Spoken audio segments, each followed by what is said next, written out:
नमस्कार दोस्त, आज बात करेंगे हम वैश्वीकरण यानी कि ग्लोबलाइजेशन के बारे में।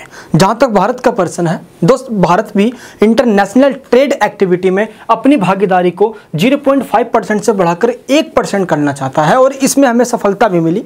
लेकिन दोस्त भारत को भी खास कुछ चुनौतियों का सामना करना पड़ा और इसमें भारत भी कोई अछूता नहीं रहा। दोस्त इस वैश्वीकरण के युग के अंदर चाहे दुनिया का कोई सा भी देश हो, आज पूरा एक दूसरे से जुड़ चुका है। तो वैश्वीकरण का मतलब क्या होता है, हम इस पे तो बात करेंगे। दोस्त भारत की चुनौतियां ये हुई कि अमीर और गरीब के बीच का खाई बहुत ज़्यादा बढ़ गया और अमीर अमीर होते चले गए और गरीब गरीब होते चले गए, जिसके लिए दोस्त भारत सहित दुनिया के तमाम देशों के अंदर इस वैश्वीकरण की प्रक्रिया के अगेंस्ट में विरोध प्रदर्शन भी किए गए और आज भी दोस्त कई मामलों को लेकर वैश्वीकरण का विरोध किया जाता है। तो दोस्त आज हम वैश्वीकरण के भले और बुरे परिणामों के बारे में चर्चा करेंगे, साथ ही बात करेंगे किस मुद्दे को लेकर आज इसको क्रिटिसाइज किया जाता है। और ये टॉपिक दोस्त काफ़ी पेचीदा भी है। तो क्लास 12 पॉलिटिकल साइंस का चैप्टर नंबर 9 है ये। अगर आप बीए पॉलिटिकल साइंस ऑनर्स में हैं, ग्लोबलाइजेशन सब्जेक्ट आपके पास प्रोग्राम में हो थर्ड ईयर में, तो भी आपके पास ये टॉपिक है। तो आप सभी को ये टॉपिक पढ़ना है और काफ़ी इंटरेस्टिंग टॉपिक है, पढ़ने में मज़ा आ जाएगा। चलिए हैं, अब सब कुछ खोल लीजिए, दैट मीन्स अपने कान वान सब खोल लीजिए, जो भी बोलूँगा सीधे खोपड़े में डालूंगा। हर एक टॉपिक को डीपली समझना है। सबसे पहले हम बात करते हैं वैश्वीकरण की एक झलक। क्योंकि टॉपिक को समझने से पहले थोड़ा ऊपर से हम देख लेते हैं कि वैश्वीकरण का एक झलक ले लेते हैं हम, इसका मतलब क्या होता है ना। ऊपर ऊपर से समझ लो पहले एक बार, देन पूरे अंदर तक डीपली इसका पोस्टमार्टम करेंगे और अच्छे से समझेंगे। टॉपिक समझते हैं हम कि वैश्वीकरण का मतलब क्या होता है। वैश्वीकरण, विश्व का आपस में जुड़ जाना वैश्वीकरण कहलाता है। डैट मीन्स दोस्त एक देश से गुड्स, सर्विस, पर्सन, आइडियाज़ का एक देश से दूसरे देश में आना जाना, लेन देन करना ही वैश्वीकरण है। इसको और सिंपल शब्दों में बताऊं मैं आपको तो एक देश से जो उसकी वस्तुएं हैं, पूंजी हैं, सर्विसेज, सेवाएं हैं, लोग हैं, उनके लोगों के विचार हैं, संस्कृति है, ये सभी दोस्त एक देश से जब दूसरे देशों के अंदर जाती है और उस देश की यही सेम चीज़ जब एक किसी और देश के अंदर आना जाना इनका लगा रहता है, फैलते रहती है दोस्त। यही तो वैश्वीकरण है। आज हम बिल्कुल ही चेंज हो चुके हैं। 90 का दोस्तों एक समय था, लेकिन आज का एक टाइम है बिल्कुल ही अलग है। तो वैश्वीकरण का मतलब क्या हुआ? वस्तुओं, सेवाओं, पूंजी और आइडियाज़, विचारों का आपस में स्वतंत्र प्रवाह, मुक्त प्रवाह, बेरोक टोक आना जाना ही वैश्वीकरण कहलाता है।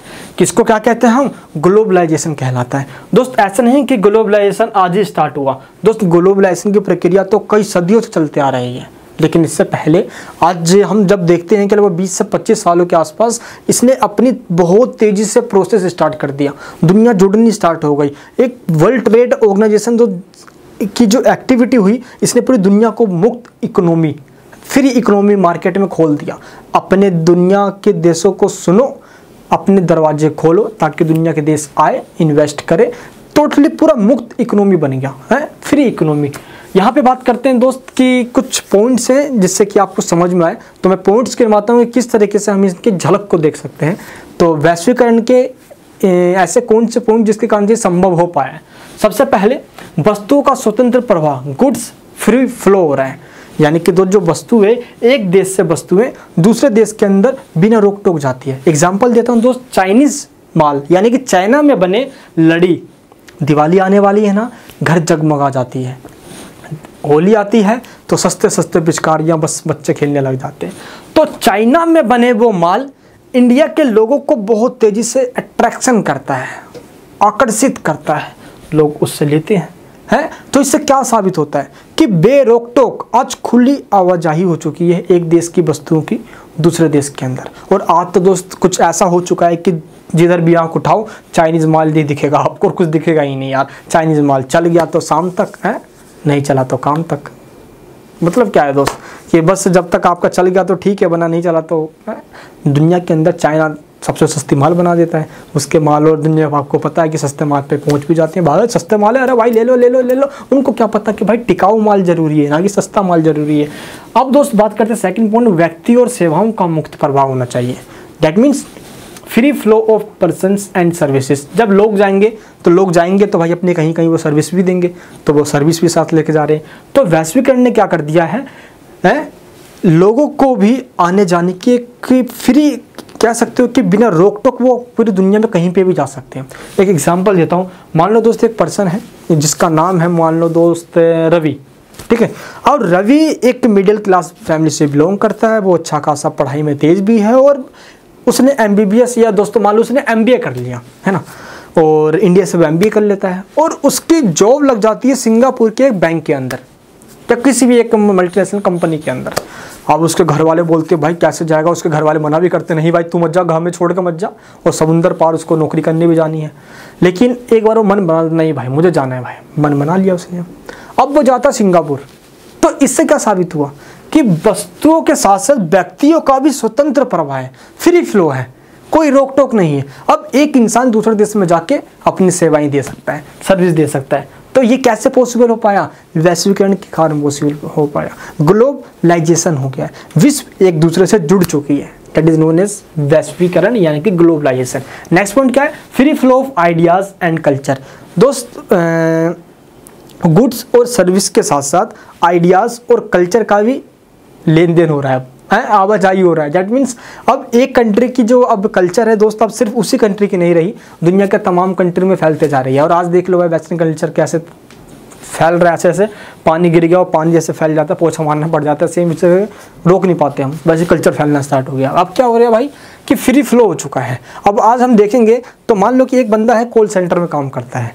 अब कॉल सेंटर में काम करता है बंदा, अब देखा होगा आपने भाई उसके बोलचाल का ढंग बिल्कुल ही अलग हो चुका है, उसका हेयर स्टाइल अलग हो गया, उसका कपड़े का तरीका, पहनावा बिल्कुल अलग हो गया। क्यों? क्योंकि वो अलग अलग तरीक़ों से बात करता है, अलग अलग चीज़ों को देखता है, समझता है, सोचता है, उसके दिमाग में वही बैठ जाता है, वो अपना हुलिया उस तरीके से बना लेता है। समझ में आया दोस्त? एंड मैकडोनल्ड्स में आज खाना खाना पसंद है लोगों को, है आज कहाँ घर का खाना पसंद आता है यार। एक टाइम घर का खाना खा लिया वो भी बहुत है, दोपहर को या शाम को तो बाहर निकल जा रहा है अपना रोल चाउमीन मोमोज बर्गर है, मैकडोनल्ड्स है, पिज्जा नान जो भी खाना है बस पेट उसी से भरना है। अब तो एक आदत सी बन गई है। आज क्या है दोस्त, दुनिया की कल्चर पूरी दुनिया में इस तरीके से फैल चुकी है कि लोग आज ऐसा नहीं कि उनके ऊपर थोपा गया है, वो अपनी पसंद से उसको अपना रहे हैं। दूसरे की आइडिया आज किस तरीके से दुनिया के देशों में फैलती जा रही है, ये भी एक रीज़न है। नेक्स्ट पॉइंट क्या है दोस्त? Fear of retail traders. आज क्या है कि एक देश के छोटे व्यापारी दोस्त जो फुटकरी व्यापारी होते हैं, तो इन फुटकारी व्यापारी को काफ़ी खतरा हो चुका है, क्योंकि दुनिया के बड़े बड़े मॉडर्न जो MNC है, मल्टीनेशनल कंपनी है, बड़े बड़े ट्रेड के बहाने दोस्त वो दुनिया के देशों के अंदर आते हैं, अपने बड़े बड़े शॉप मॉल्स खोल देते हैं। इससे क्या होता है कि छोटे व्यापारी दोस्त उनका समाप्ति का खतरा हो जाता है। अब ये कहाँ से कर लेंगे भाई? सस्ते माल दे देते हैं, बड़े बड़े इनके पास सारे आइटम्स मिल जाते हैं, बड़े बड़े शॉप खोल देते हैं या मॉल्स बना देते हैं, तो छोटे व्यापारियों को इससे खतरा भी हो जाता है। नेक्स्ट पॉइंट क्या है यार कि सुसाइड्स बाय फार्मर्स। आज क्या है कि बेचारे हमारे किसान काफ़ी आत्महत्या करते हैं बड़ी संख्या में। गुजरात में अगर आप दोस्तों देखो तो हरियाणा और पंजाब बड़ी संख्या में करते हैं। तो किसानों के द्वारा आत्महत्या किया जाना इसका भी एक रीज़न है, क्योंकि दोस्तों वो बड़ी महंगे दामों पे अपने बीजों को खरीद लेते हैं। बीज तो बड़ी महंगे दाम पे खरीदते हैं, लेकिन बेचारों की फसलें ख़राब हो जाती है। जब फसल ख़राब हो गई तो वो क्या करेंगे हैं आगे चल के भाई? तो वो फांसी लगाएंगे, उनके पास कोई चारा बचता नहीं। सरकार सब्सिडी जैसा दोस्त कुछ देते नहीं। अभी देख लो MSP की बात चल रही है, उसका मामला भी अटका हुआ है। देख सकते हो बेचारे हमारे किसान भी 1 साल से ही कर रहे हैं। इसके ऊपर 2 राय बन चुकी है, कोई ये कहता है कोई ये कहता है। खैर दोस्त टॉपिक हमारा पॉलिटिक्स का नहीं है, आज हमारा टॉपिक तो ग्लोबलाइजेशन का है। तो उत्पादन तो बढ़ा है, लेकिन इन MNC ने MNC के द्वारा दोस्त या जो भी कंपनी के द्वारा जो महंगे महंगे बीज खरीदते हैं हमारे बेचारे किसान भाई बहन, वो बड़े मुसीबत में फंस जाते हैं, जिनकी जो फसलें ख़राब हो जाती है। अब उनको भाई सरकार का ऐसा कुछ नियम दे, सरकार अगर उनको सपोर्ट करे MSP के बहाने किसी भी तरीके से हो सकता है सही से, लेकिन क्या करें बेचारे किसान आत्महत्या कर लेते हैं। लैंड एक्विजिशन, इसका मतलब क्या हुआ? भूमि अधिग्रहण। अब क्या होता है कि सरकार एक ऐसी भूमि को या कि मान लो किसानों की भूमि को अपने हाथ में ले लेती है, या बड़े बड़े इंडस्ट्रियल मैन बिजनेसमैन अपने हाथ में ले लेते हैं, अपने में ले लेते हैं। क्यों? ताकि वहाँ पर इंडस्ट्री बना सके। अब इसलिए वो उसको लेते हैं, लेकिन जिसकी ज़मीन उन्होंने ली है उसको उचित मुआवजा नहीं देते, कंपनसेशन नहीं देते। इससे क्या होता है दोस्त? वो विरोध स्टार्ट हो जाता है। क्यों? क्योंकि भाई उनको स्पेशल इकोनॉमिक जोन बनाना है। आज क्या है दोस्तों, गुड़गांव आप देख लो, नोएडा देख लो, यहाँ पे स्पेशल इकोनॉमिक जोन बन गया। सेज न कहते हैं इसको। सेज का मतलब क्या होता है? भारत के अंदर एक ऐसा जगह जहाँ पे दुनिया भर की कंपनीज आए यहाँ पे अपनी इंडस्ट्रीज बनाए, बस काम चलाए। जैसे कि आप जाओगे चाइना में तो संघाई जाओ, बीजिंग जाओ, वहाँ पे स्पेशल इकोनॉमिक जोन बनी पड़ी है, दुनिया भर की कंपनी मिल जाएगी आपको। वैसे ही सेम नोएडा है, गुड़गांव है, महाराष्ट्र के अंदर, मुंबई में काफ़ी सारी है। तो ऐसी ऐसी कंपनियाँ दोस्त यहाँ पे आती है। इससे क्या होता है कि यहाँ की जो ज़मीन है जहाँ पे खाली पड़ा है, सरकार या वो बिजनेसमैन, प्राइवेट सेक्टर के लोग उसको ले लेते हैं, लेकिन वहाँ पे लोगों को उचित मुआवजा नहीं देते, दिक्कत हो जाती है। इससे ये भी बहुत बड़ी दोस्तों एक ये प्रॉब्लम है। इसलिए स्पेशल इकोनॉमिक जोन के बहाने हमारे किसान भाई बहन विद्रोह करते हैं दोस्त। इसी का एक ताज़ा एग्जांपल बताता हूँ मैं आप सभी को, वेस्ट बंगाल का है, जहाँ पे 2011 तक वेस्ट बंगाल के अंदर जो है, पता है आप सभी को, कम्युनिस्ट पार्टी की शासन रहा, 35 साल तक उन्होंने राज किया। दोस्त कहानी इस बात की है कि सिंगोर और नंदीग्राम के अंदर वही सेम कहानी, उनकी भूमि को ले ली गई थी स्पेशल इकोनॉमिक जोन के लिए। नहीं, यहाँ पे हम बड़ी बड़ी इंडस्ट्री लगाएंगे, ये लगाएंगे, इसके लिए उन किसानों के बेचारों की भूमि ले ली गई, उनको मुआवजा के नाम पर उचित मूल्य नहीं दिया गया, उन्होंने विद्रोह स्टार्ट कर दिया। अब होता क्या भाई, एक कहानी बताता हूँ दोस्त, 15 मार्च की है। कब की है? 15 मार्च 2007 की है। कम्युनिस्ट पार्टी की सरकार थी, पुलिस ने निहत्थे उन लोगों को मार डाला जो विद्रोह कर रहे थे। 12 किसानों की दोस्त वहीं पे डेथ हो गई, सैकड़ों लोग वहाँ पे घायल हुए। कम्युनिस्ट पार्टी की सरकार को ये दिखा नहीं, जबकि कम्युनिस्ट पार्टी हमेशा कहता है हम तो मजदूरों की सरकार है, गरीबों की सरकार है। ये गरीबों की सरकार रही और हुआ क्या, तो 2011 के अंदर उखाड़ के फेंक दिया, ममता बनर्जी आ गई। अब देख लो हालत क्या चल रही है भाई, देखते हैं आगे। लेकिन मोदी जी के द्वारा दोस्त जो भूमि अधिग्रहण बिल बनाया गया, इनके द्वारा किसानों का कोई विरोध नहीं किया, ये किसानों के हित में इन्होंने काम किया, ये इनकी काफ़ी अच्छी बात है। भूमि अधिग्रहण की बात कर रहा हूँ, लैंड एक्विजिशन की बात कर रहा हूँ मैं। वैश्वीकरण की अवधारणा की बात करते हैं, ये कंसेप्ट आया कहाँ से, ये वैश्वीकरण की शुरुआत कब और किस प्रकार से हुई थी, इसके बारे में हम समझ लेंगे तो थोड़ा टॉपिक हमारे लिए वो भी ईजी हो जाएगा। देखो दोस्त, कंसेप्ट ऑफ ग्लोबलाइजेशन अगर हम बात करें तो वैश्वीकरण की शुरुआत कब हुई, जरा आप एक बार और सोचो, क्योंकि हमने डेफिनेशन समझ लिया है कि वैश्वीकरण का मतलब होता है एक देश से वस्तुओं को यानी गुड्स, सेवाओं को यानी कि सर्विस, पूंजी को यानी कैपिटल, पर्सन यानी व्यक्ति, विचार यानी आइडियाज, संस्कृति यानी कल्चर, इन सभी चीज़ों का एक देश से दूसरे देशों में आना जाना ही, या एक देश की इकोनॉमी का दूसरे देश की इकोनॉमी से जुड़ना क्या कहलाता है, वैश्वीकरण कहलाता है, that is known as globalization. लेकिन इसकी शुरुआत कब हुई, कब हम दुनिया के देशों ने एक दूसरे से ट्रेड करना शुरुआत कर दिया था। अब आप सोचो कि ये तो बहुत पहले से हो रहा है। अगर हम अपनी खुद की बात करें दोस्त, तो हड़प्पा सभ्यता के टाइम से, गुप्त काल में देख लो भाई आप, है ना, मौर्य डायनेस्टी के टाइम पे देख लो दोस्त, हमारे मतलब कि कह सकते हैं कि मध्य एशिया के देशों से, पश्चिम से हमारे काफ़ी अच्छे व्यापार हुआ करते थे, तो ट्रेड रिलेशन हमारे काफ़ी बेहतर थे। तो उस टाइम भी जो ट्रेड होते थे, तो ग्लोबलाइजेशन तो उस टाइम भी था अगर हम कहें तो।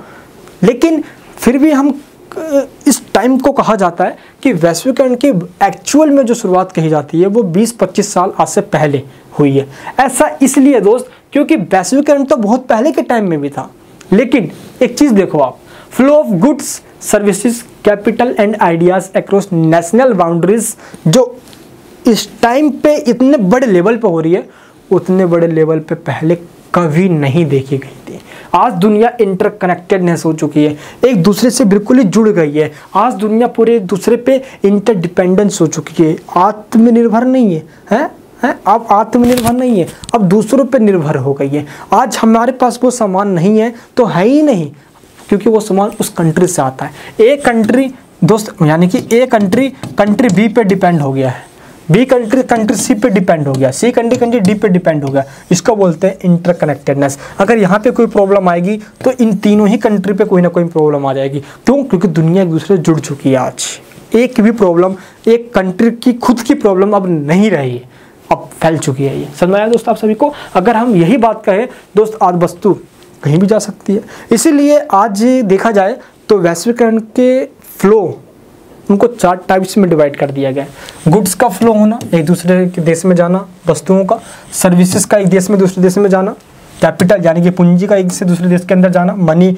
इन्वेस्टमेंट करते हैं दोस्त, एक देश के नागरिक किसी दूसरे देश के अंदर जाके, एक देश के बिजनेसमैन किसी दूसरे देश के बिजनेस में जाके पैसा लगा देते हैं, उसको कैपिटल इन्वेस्टमेंट कहा जाता है, मनी इन्वेस्टमेंट कहा जाता है। एंड क्या होता है, आइडियाज़ और कल्चर का भी दोस्त एक दूसरे देश में आना जाना होता रहता है। लेकिन इतनी बड़ी मात्रा में अगर हम दोस्त देखें तो आज से पहले कभी नहीं हुआ था।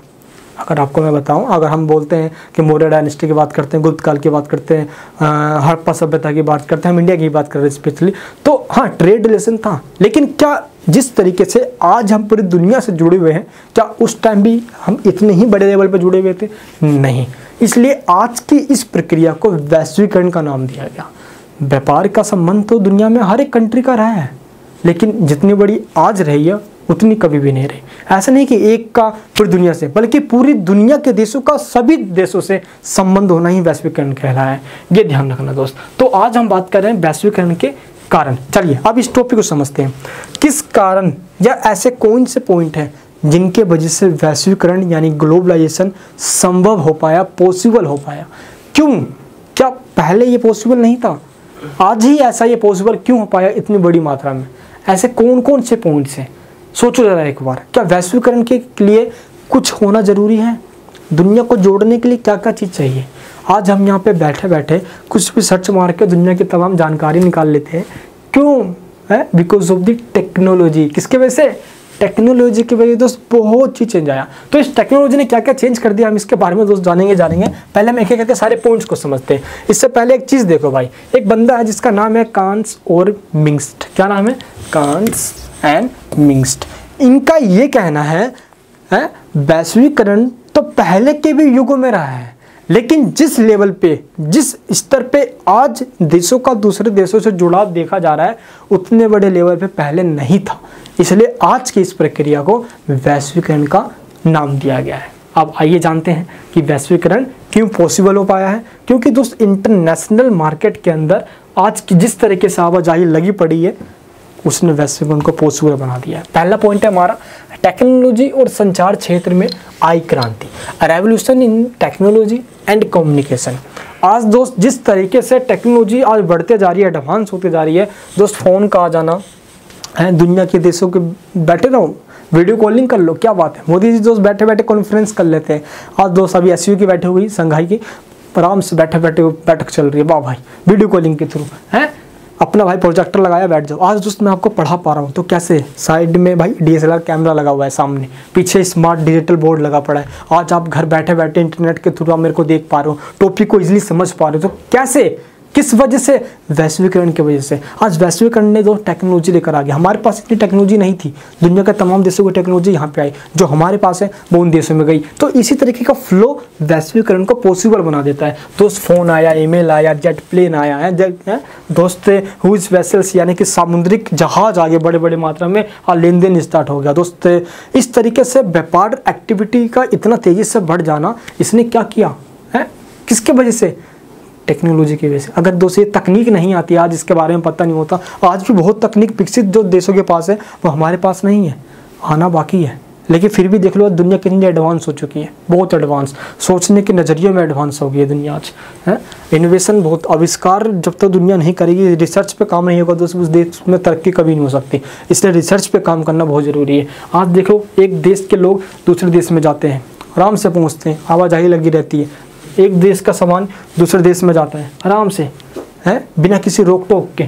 इस वजह से क्यों? क्योंकि भाई पूंजी का आज जिस तरीके से फ्लो हो रहा है, कैपिटल का फ्लो हो रहा है, टेक्नोलॉजी का फ्लो हो रहा है, सामान का, वस्तुओं का रिकॉर्ड तोड़ रखा है आज है। क्यों? क्योंकि एक देश का सामान आपको पूरी दुनिया में देखने को मिल सकता है, उस देश का सामान कहीं भी देखने को मिल सकता है। तो इस तरीके से कह सकते हैं दोस्त कि उत्पादन तो बड़ा है, साथ साथ उत्पादन को बढ़ाने की जो रीज़न है, जैसे कि मशीनें हो गई, उपकरण, टूल्स हो गए, टेक्नोलॉजी हो गए, ये भी बढ़े हैं, जिसने वैश्वीकरण को और पॉसिबल बना दिया। साथ ही दोस्त एक देश का जो कल्चर है ये भी तेज़ी से बढ़ता गया है, फैलता जा रहा है। तो हम कह सकते हैं कि आज जैसे कि एक देश की मीडिया संस्थान है या मीडिया है, कहीं भी किसी दूसरे देश से पहुँच जाते हैं, वहाँ की नॉलेज या वहाँ के बारे में हमें तुरंत पता चल जाता है। एक देश की दोस्त अब एजुकेशन कल्चर हो गया, एक देश का कोई भी स्ट्रक्चर हो गया, कैसा भी कल्चर हो गया, कहीं भी फैल जाता है, पहुँच जाता है। तो क्यों हो पाया है? आज एक देश के अंदर दोस्त कोई आंदोलन चल रहा है तो उसका प्रभाव भी आज उस देश पे नहीं बल्कि तमाम देशों पे भी पड़ता है। आज सामाजिक आंदोलन, मान लो कि आज पर्यावरण आंदोलन हो रहा है, तो जरूरी नहीं है वो आंदोलन सिर्फ भारत में हो रहा है तो भारत के लिए ही है, इसका प्रभाव और देशों में भी पड़ेगा और देश भी इस मुद्दे को उठाएंगे। तो ऐसे मुद्दे जो आज एक देश के नहीं रहे आतंकवाद, पर्यावरण, दोस्त बर्ड फ्लू हो गया, बीमारियां, महामारी, तो ये सब चीज़ आज किसी देश के नहीं रहे। क्यों? क्योंकि ग्लोबलाइजेशन ने एक दूसरे देशों को जोड़ रखा है। ये देखो, ये विश्व है, कैसे लोग दोस्त देशों को जोड़ रखा है और ये देश आपस में जुड़े हुए हैं। इसका एक का प्रभाव दूसरे देश पर पड़ता है। इसलिए क्यों? क्योंकि आज टेक्नोलॉजी ने दुनिया के देशों को आपस में जोड़ रखा है। आज अधिक जानकारी हमें चाहिए तो चुटकी में मिल जाती है। हमें एक टिक दबाओ, सारी इन्फॉर्मेशन आपके क्लिक में आपको सामने आ जाएगी। दोस्त, आयरलैंड हो गया, स्विट्ज़रलैंड हो गया, सिंगापुर हो गया, नीदरलैंड हो गया एंड स्वीडन हो गया। दोस्त, इनकी कंपनियों को आज बिल्कुल मल्टीनेशनल कंपनी, एक विकसित कंपनी के रूप में देखा जाता है कि ये तो बहुत बड़ी बड़ी कंपनियां हैं इनकी, जो कि इंटरनेशनल ट्रेड करती है। और ग्लोबलाइजेशन में दोस्त आज भी काफ़ी सारे कंट्री पीछे रह चुके हैं, काफ़ी सारे कंट्री आज भी पीछे, जिनको आज भी अपनी कंपनियों को इंटरनेशनल ट्रेड एक्टिविटीज़ में पार्टिसिपेट करवाना है, कंपटीशन के माध्यम से देशों को दुनिया के वर्ल्ड ट्रेड में एक्टिविटी में पार्टिसिपेट करना है। लेकिन दोस्त, आज भी अगर वर्ल्ड ट्रेड में देखा जाए तो जो वेस्टर्न कंट्रीज़ हैं, जिनका भी दोस्त मैंने आपको नाम बताया, सिंगापुर हो गए, इसका भी जैसे कि ये तो हमारे ईस्ट में है भाई, है साउथ ईस्ट कंट्री भी आज काफ़ी तगड़े हैं भाई। आसियान को देख लो, Indonesia, Malaysia, Philippine, Singapore, Thailand hub बन चुके हैं ट्रेड का। दोस्त, इधर कनाडा हो गया, अमेरिका हो गया, ब्रिटेन हो गया, फ्रांस हो गया, जापान हो गया, जर्मनी हो गया, पुर्तगाल हो गया, इटली हो गया। बड़ा तगड़ा दोस्त इन्होंने अपना मकर जाल सा बना रखा है। जर्मनी भी पीछे नहीं है भाई किसी मामले। जापान के तो आधी छोड़ दो भाई, टेक्नोलॉजी में तो सबको पीछे छोड़ रखा है। चाइना, वही देखो, हम कहते रहते हैं कि चाइनीज़ माल हम यूज़ नहीं करेंगे। मैं सही बात है, हम अपनी घरेलू बात को बढ़ावा दो, हमें मेड इन इंडिया को प्रमोट करना चाहिए, लेकिन इसके जगह पे अल्टरनेटिव भी तो होना चाहिए। हम चाइनीज़ माल को आज नहीं छोड़ सकते दोस्त, इम्पॉसिबल सा लगता है। हाँ, एक चीज़ ज़रूर है, जब ये अचानक से नहीं हो सकता, ये रातों रात ऐसा नहीं हो सकता कि हम चाइनीज़ माल का बहिष्कार कर दें और हम अब इंडियन यूज़ करना स्टार्ट कर दें। ऐसा तो रातों रात नहीं हो सकता, इसको टाइम लगेगा, लेकिन हो ज़रूर सकता है। चाइनीज़ ने भी किया ना भाई, 1949 में रेवोल्यूशन, चाइनीज़ रेवोल्यूशन के बाद उसकी हालत क्या थी, है, लेकिन 1978 में आके वो समझ गया, है, जो कि हमको समझने में 1991 लग गया था। सोचो जरा, आपको दोस्त अभी पढ़ाऊंगा आपको मैं। 1991 में जाके हमने LPG अपनाया, तब जाके लिबरटाइजेशन, प्राइवेटाइजेशन, ग्लोबलाइजेशन अपनाया। हमने अपनी इकोनॉमी को दोस्त लिबरल कर दिया, खोला। इससे पहले क्या था, लाइसेंस राज था, सरकार के हाथ में सब कुछ था, है। इसने क्या करती, हमारी इकोनॉमी को पूरी ठप कर दी। सोना गिरवी रखने का नौबत आ गया था 1991 में। तब जाके दोस्तों मनमोहन सिंह की थोड़ी कृपा रही। ग्रेट इकोनॉमिस्ट, मेरे बड़े फेवरेट है दोस्तों इकोनॉमिस्ट के मामले में। बाकी पॉलिटिक्स में तो रायता फैला दिया यार, धज्जियाँ उड़ा दी, जिस तरीके से उनको कठपुतली के तरीके से रूप में यूज किया गया, वो एक अलग मुद्दा है। टॉपिक दोस्तों हमारा ये है कि policy of economic liberalization and privatization. अब दोस्तों क्या है कि लिबरलाइजेशन एंड प्राइवेटाइजेशन, ये दो मुद्दा है हमारा, क्योंकि आर्थिक उदारीकरण और निजीकरण की नीति ने ही ग्लोबलाइजेशन को प्रमोट किया है। क्यों? क्योंकि दुनिया के देशों को उदारीकरण का मतलब होता है पूंजीवाद। पूंजीवाद का मतलब है, इजिली आपको समझाता हूँ एग्जाम्पल के थ्रू। एक देश की दोस्तों इकोनॉमी है और उस देश की इकोनॉमी ने क्या कर दिया है कि दुनिया के तमाम देश के कंपनी आओ और हमारे देश के अंदर अपनी कंपनी को लगाओ और पैसा इन्वेस्ट करो। देश की सरकार को इससे टैक्स मिलता है, जनता को रोजगार मिल जाता है। तो उदारीकरण, यहाँ पे पहले क्या होता था, कोई कंपनी खोल ही नहीं सकती, सरकार के हाथ में सब कुछ। सोशलिस्ट इकोनॉमी बन चुकी थी भाई। इंडियन की इकोनॉमी को सारा कुछ सेंट्रल गवर्नमेंट की कंट्रोल हुआ करता था 1991 से पहले। सारी भाई बहुत तगड़ा सीन हो गया था, है ना। तो अब यहाँ पे क्या है कि गवर्नमेंट कंट्रोल से हटा के प्राइवेट सेक्टर में लाऊं दोस्त, यही कंपनी को हम MNC कहते हैं। क्या कहते हैं?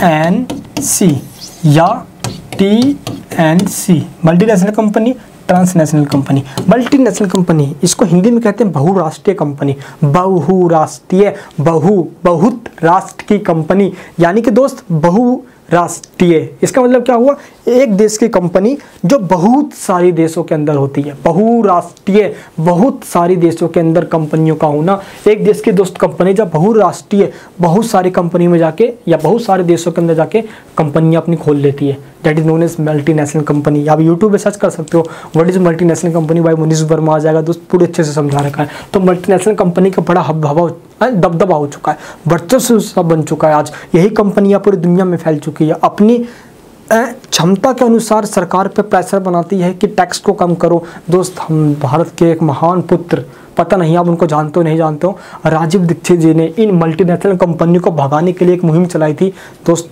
अब वो तो नहीं इस दुनिया में रहे, लेकिन फिर भी यार इनके द्वारा जो मुहिम चलाई गई बड़ा तगड़ा मुहिम था।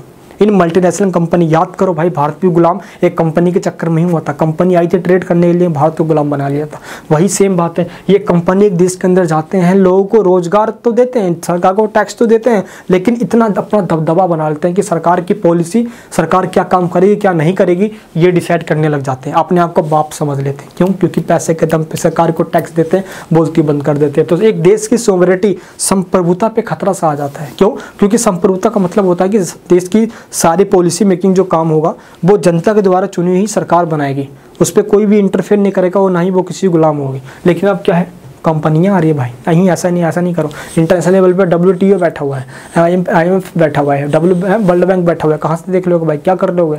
इनकी बातों को मानना पड़ेगा, इग्नोर नहीं कर सकते हैं, बस वेस्टर्न कंट्री आ जाएंगे वरना। तो निजीकरण करो। पहले क्या था भाई कि अब ये एक तगड़ा सीन सा बैठ चुका है कि सरकार अपने हाथ में कम से कम चीज़ों को रखे, जैसे कि लोगों की सुरक्षा करना सरकार देख ले, लोगों को हेल्थ प्रोवाइड अच्छे से, मतलब कि अस्पताल होना, ये सब सरकार देख ले।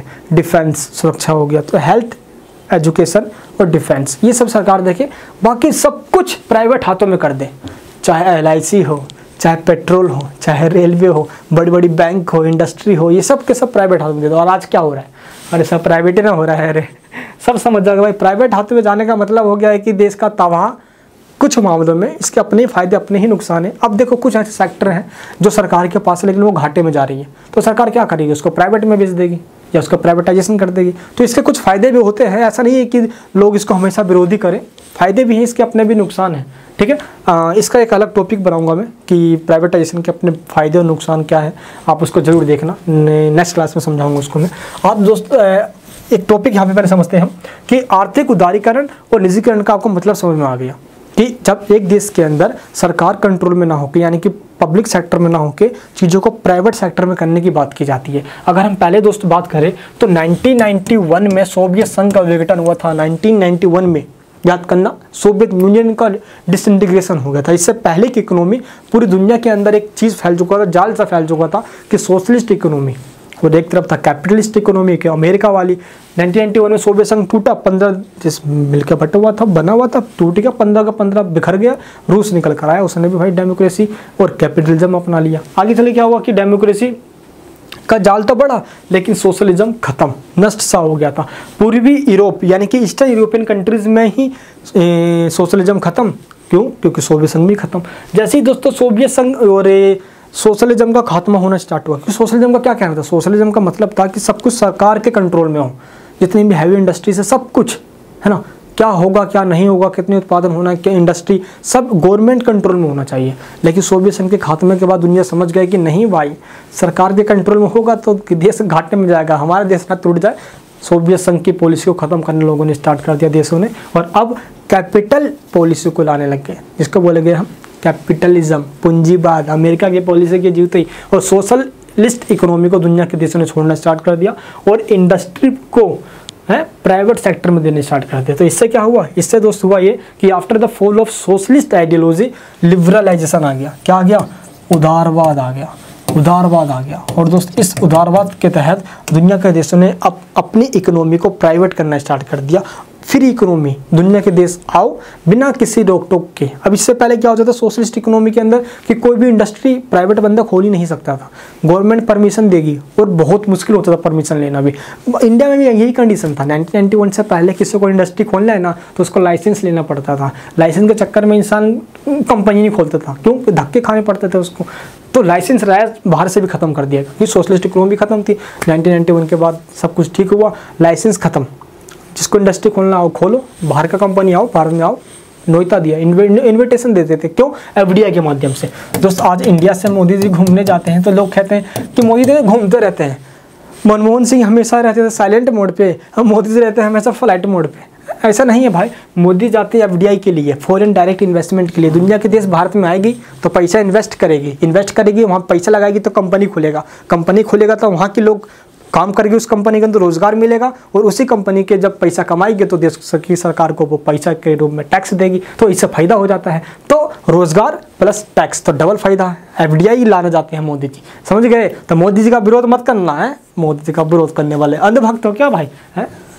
अब समझ जाना भाई कहाँ पे पॉइंट मार रहा हूँ, देखते हैं। चलिए, तो ट्रेड यहाँ पे समझना है आपको। तो इस तरीके से बिजनेस और ट्रेड का जो लफड़ा है, इसने ग्लोबलाइजेशन के अंदर एक अलग सा ही जाल खड़ा कर दिया दुनिया के देशों के अंदर, क्योंकि जो अमीर है वो अमीर होते चले गए और जो गरीब है वो बेचारे गरीब होते चले गए। क्यों? क्योंकि जाल ही सा खड़ा हो गया था। और जैसे ही ये दुनिया के देशों ने प्राइवेट करना स्टार्ट किया, प्राइवेटाइजेशन करना स्टार्ट किया, भाई यूरोपियन कंपनी और अमेरिकन कंपनी ने मकर जाल सा बना लिया। कहाँ पे दोस्त इनका मकर जाल सा बन गया है? ये आने लग गया अफ्रीका के अंदर, ये आने लग गए है एशिया के अंदर, ये आने लग गया भाई लैटिन अमेरिका के अंदर, साउथ अमेरिका के अंदर। इन्होंने अपनी कंपनियां खोलनी स्टार्ट कर दी। क्यों? सस्ते दामों पे माल बेचते थे, रोजगार तो देते थे, लेकिन कमाते मुनाफा बहुत ज़्यादा कमाते थे, ये बेनिफिट कमाते थे। इन विकासशील देशों पे जैसे कि एशियन कंट्रीज़ हो गए या अफ्रीकन कंट्री या लैटिन अमेरिकन कंट्रीज़, इन सभी कंट्रीज़ में इंटरनेशनल ऑर्गेनाइजेशन जैसे कि IMF इंटरनेशनल मॉनिटरिंग फंड हो गया है, एंड दोस्तों वर्ल्ड बैंक हो गया, इनके द्वारा WTO हो गया, इनके द्वारा प्रेशर बनाया जाता है कि अपने दरवाजे खोल दो ताकि दुनिया की कंपनी आए और आपके कंट्री में आके इन्वेस्ट करे, व्यापार करे, मार्केट में अपने सामान को बेचे, बट कोई भी रोक टोक नहीं होना चाहिए। तो इसी प्रेशर की वजह से विकासशील देशों को खतरा भी होने लग गया। अब इन खतरों पे हम इसकी आलोचना में बात करेंगे। इससे पहले हम ये बात करते हैं कि इंटरकनेक्टेडनेस अमंग स्टेट्स। आज क्या हो चुका है कि देशों के बीच में आपस में इंटरकनेक्टेडनेस हो चुका है, बड़ा तगड़ा सा जुड़ाव हो गया है। अब ये जुड़ाव जल्दी ख़त्म होने वाला नहीं है। ये जुड़ाव एक गर्लफ्रेंड और बॉयफ्रेंड जैसा नहीं है कि गर्लफ्रेंड जब चाहे उसको धोखा दे दे, प्यार को बोले प्यार थोड़ी था, ये तो अट्रैक्शन था, मैं प्यार नहीं करती है। अब वो वाला टाइम नहीं है कि बेवफा निकल जाए। ये जुड़ाव इतना तगड़ा है कि ये तोड़ने से भी नहीं टूटेगा। क्यों? क्योंकि आप खुद सोचो कि कंट्री ए को कोई गुड्स चाहिए तो वो कंट्री बी पे डिपेंड है, इसके पास अपनी खुद की कुछ है ही नहीं है, ये कहाँ से ले आएगा? तो कैसे टूट जाएगा भाई? आज नॉर्थ कोरिया कहता है कि दुनिया से हमें मतलब नहीं है, तो कब तक मतलब नहीं रखेगा? किम जोन पगला जाएगा, क्योंकि रखना पड़ेगा मतलब। आज इंडिया ही मान लो कह ले कि हम चाइनीज माल का बहिष्कार कर देंगे, है यूज नहीं करेंगे हम, ये 2 दिन तक चलता है राष्ट्रवादी चीज़, हम चाइनीज माल का बहिष्कार कर देंगे। अगले दिन देखो तो बंदा वही सामान लेने जा रहा है, भाई साहब वो देने क्या लेने जा रहा है, वो चाइनीज माल ही लेके जा रहा है, क्या करे भाई है? क्या करें? आज देख लो भाई, हम सोचते हैं हम एप्पल यूज करेंगे, एप्पल है लिखा तो होता है, मैन्युफैक्चर होता है भाई कहाँ होता है? कैलिफोर्निया के अंदर, लेकिन पूरा असेंबल होता है चाइना के अंदर। चाइना पूरी नस है, ये नस है ना, नस। हाँ, पूरी बॉडी तो है, मान लो कि इंडिया बना रहा है, लेकिन उसमें जो जान डाल रहा है ना वो दोस्तों वो चाइना है। क्यों? मान लो कि पूरा मोबाइल का पार्ट है, वो पूरा इंडिया क्यों ना बना, लेकिन जो उसके इंटरनल जो पार्ट्स होते हैं दोस्त आज भी वो चाइना बनाता है। अमेरिका खुद अपना तिरंगा झंडा तक नहीं बनाता, वो चाइना बना रहा होता है दोस्त। दुनिया भर के तमाम चीज़ चाइना बना रहा है आज। तो रिप्लेस करने के लिए हम उसका विरोध नहीं करना चाहिए, हमें दोस्त उसका अल्टरनेट ढूंढना चाहिए। विरोध करने से वो काफ़ी बेहतर है। तो क्यों? क्योंकि हम जितना टाइम विरोध करने में लगाएंगे उतना टाइम हमें उसमें लगाना चाहिए, हम उसको कैसे रिप्लेस कर सकें मार्केट से। आज दोस्तों इस कोरोना टाइम के अंदर चाइना पे काफ़ी देशों ने अपना विरोध जताया और वहाँ की जैसे कि चाइना से कंपनियाँ निकल के दुनिया के तमाम देशों में जाने लग गई। जैसे कि दोस्त एप्पल कंपनी चाइना से निकल के इंडिया में आ गई, तो इंडिया का इससे फ़ायदा हुआ। यहाँ पर सस्ते, अगर यहाँ पर माल बनना स्टार्ट हुआ तो इंडिया लोगों को सस्ते में मोबाइल मिल जाएगा। तो भारत को कुछ ऐसा करना चाहिए था कि दुनिया को ये कहना चाहिए कि चाइना, ये वही चाइना है जो कोरोना फैलाया था, ये वही चाइना है, और टोन मारते मारते वहाँ की कंपनियों को भारत की तरफ खींचना चाहिए। और जो सामान आज चाइना दे रहा है वो सामान हमें यहाँ पे मैन्युफैक्चर करना चाहिए, और इंडिया पूरी मार्केट को पूरा तहलका मचा देगा, रिप्लेस कर देगा दोस्त चाइना से है। पूरा आपको पता है कि दुनिया ने कैसा माहौल बना लिया था, अविश्वास सा माहौल हो चुका था चाइना के। और भारत के पास भी एक तगड़ा कह सकते हो कि एक पॉइंट भी है, ये वही चाइना है, ये कोरोना फैलाया था, कोरोना इसका सामान कोई मत लो, हम अपना सामान बेचेंगे। तो भारत भी ऐसा कर सकता था, लेकिन क्या है, हमें अपने देश के अंदर हिंदू मुस्लिम से फुर्सत मिले तभी ना हम कुछ ऐसा सोचेंगे भाई, हैं? सोचो जरा एक बार यार। तो इंटरकनेक्टेडनेस हो चुका है। अब जरा सोचो, ये राज्यों के बीच में जो आपसी जुड़ाव है ये इतना तेजी से बढ़ गया है कि आज इसको ख़त्म नहीं किया जा सकता। इसलिए आज कोई ये वैश्वीकरण का डेफिनेशन बेवफा वाला नहीं है, ये सच्ची है, जो कभी धोखा नहीं हो सकता किसी कंट्री के साथ। आज एक कंट्री के साथ संबंध बिगड़ा तो दूसरी कंट्री के पास पहुंच जाएगा, इससे बिगड़ा तो इसके पास पहुंच जाएगा, इससे बिगड़ा इसके पास पहुंच जाएगा। क्यों? क्योंकि इंटरनेशनल रिलेशन के अंदर किसी भी कंट्री का संबंध किसी भी कंट्री के साथ स्थायी नहीं होता। कोई भी कभी शत्रु है तो कभी आपका मित्र होगा, जो आज मित्र है वो कल आपका शत्रु बन जाएगा। अरे ऐसा होता है ना जी। तो इन सब चीज़ों का ध्यान रखना पड़ता है। आज एक देश की जो उसकी समस्या है आज उस देश की समस्या नहीं है। क्यों? क्योंकि आज सभी दुनिया के देश आपस में इंटरकनेक्टेडनेस है। आतंकवादी की समस्या एक देश की समस्या नहीं है, पूरी वर्ल्ड की समस्या है दोस्त। चाहे वो उस देश के कोई भी अपनी प्रॉब्लम क्यों ना हो, आज समस्या बन चुकी है। चाहे दोस्तों वर्ल्ड फ्लू हो गया, महामारी हो गया, गृह युद्ध हो गया, या दोस्त सुनामी हो गया, एंड बेरोजगारी हो गया, फाइनेंशियल क्राइसिस हो गई दोस्त, यहाँ पे आर्थिक तंगी ना आ जाए, इन्फ्लेशन यानी कि मुद्रास्फीति या महंगाई उस देश के अंदर बढ़ जाती है तो उसका इम्पैक्ट दुनिया पे पड़ता है। तो इस चीज़ का इम्पैक्ट पूरी दुनिया में देखने को मिलता है। इन्फ्लेशन हो गया, सुनामी हो गई, बाढ़ आ गया, भूकंप आ गया, एक देश की तबाही पूरी दुनिया को लेकर डूब सकती है। इसलिए अब देख लो भाई, 1928 में आर्थिक मंदी आई थी, पूरी दुनिया को तबाह कर दिया था। उससे मतलब कि ऐसा एक भी कोई देश नहीं बचा था जो आर्थिक मंदी की चपेट में ना आया हो। अमेरिका को छोड़ दो, अमेरिका बड़ा सातिर था।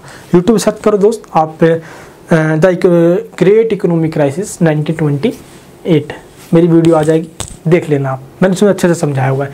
तो आप देखोगे तो 1928, 29, फिर 38, 31, 32, ये टाइम ऐसा था 1929 का आसपास, ये बहुत आर्थिक मंदी का टाइम था। पूरी दुनिया इसके चपेट में आ गई थी। क्यों? क्योंकि उत्पादन बहुत तेज़ी से बढ़ गया था, लोगों के पास उसको खरीदने के लिए पैसे नहीं था, परचेजिंग पावर कम हो गई थी, तो उत्पादन बढ़ गया, लेकिन बेरोजगार लोग बैठे पड़े तो पैसा ही नहीं है। सारे उद्योग धंधों पे ताला सा लग गया, इंडस्ट्री बंद हो गई, बर्बाद हो गए सब के सब। इसमें क्या हो गया? आर्थिक तंगी सी आ गई, बहुत बड़ी दिक्कत आ गई भाई।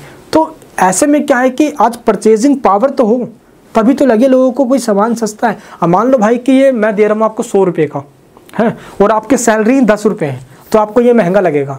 अगर आपकी सैलरी 1000 रुपये है और मैं आपको ये 100 रुपये का दे रहा हूँ, बोले बहुत सस्ता ही है, सोच रहा ये तो बहुत सस्ता है। क्यों? क्योंकि आपकी सैलरी 1000 रुपये है। समझे आप? समझे मैं कहने का चाहता हूँ? पीछे का क्रोनोलॉजी समझो। कोई भी सामान सस्ता महंगा तब होता है जितनी हमारी औकात होती है। औकात अगर मेरी 1 लाख रुपए कमाने की है, अगर मान लो मैं एक महीने में 1 लाख रुपए कमा रहा हूँ, तो मैं क्या एक दिन हर दिन दोस्तों 1500 रुपये खा नहीं सकता है। और मान लो तो मैं महीने में ही 10,000 रुपये कमा रहा हूँ है, और मैं हर दिन 500-1000 रुपये खाऊंगा, तो मेरा औकात है इतना, रायता नहीं फैल जाएगा। ये चीज़ है, तो ये चीज़ हमें ध्यान रखना चाहिए, है ना। खैर दोस्त, चलिए टॉपिक क्या हमारे वैश्वीकरण के परिणाम जानते हैं। अब ये टॉपिक थोड़ा भयंकर आ चुका है। वैश्वीकरण के परिणाम कह लो, आयाम कह लो, दैट मीन्स डायमेंशन कह लो, ठीक है। अब ये टॉपिक काफ़ी इंपॉर्टेंट भी एग्जाम में पूछा भी जाता है, तो इसके आयाम है। अभी जो अब तक हमने चर्चा किया है दोस्त, इसके हमें वैश्वीकरण के कारण क्या है, क्यों वैश्वीकरण आ पाया, जुड़ चुके हैं लोग, टेक्नोलॉजी आ चुका है, इंटरनेशनल ट्रेड एक्टिविटीज़ बढ़ चुका है, प्राइवेटाइजेशन हो चुका है, ग्लोबलाइजेशन के कारण लिबरलाइजेशन आ चुका है, WTO, IMF, वर्ल्ड बैंक की एक्टिविटीज़ बढ़ चुकी है, इनका प्रेशर हो रहा है स्टेट के ऊपर, कंट्रियों के ऊपर, सोवरेनिटी भी खतरा हो चुका है। तमाम चीज़ हमने देख लिया। मल्टीनेशनल कंपनी देखा हमने, ट्रांसनेशनल कंपनी किस तरह से एक्टिविटीज़ अपनी बढ़ा रही है, कस्टम ड्यूटी को कम करने की बात चल रही है, इम्पोर्ट ड्यूटी कि दुनिया के देशों से जब सामान मंगाओ तो उस पर टैक्स कम से कम लगाओ ताकि उसको प्रमोट किया जा सके। क्यों? क्योंकि WTO का प्रेशर होता है। तो दोस्त इन सभी टॉपिक्स को हमने देखने के बाद अब हम देखने वाले हैं वैश्वीकरण के परिणाम। दैट मीन्स अब इसके क्या क्या परिणाम निकले। इसी परिणाम को दोस्त आयाम भी कहा जाता है, इंग्लिश में डायमेंशन कहा जाता है, ठीक है। तो आपको कंफ्यूज नहीं होना है, वैश्वीकरण के परिणाम पूछे या वैश्वीकरण के आयाम पूछे, वही लिखना है जो अब मैं आपको बताने वाला हूँ।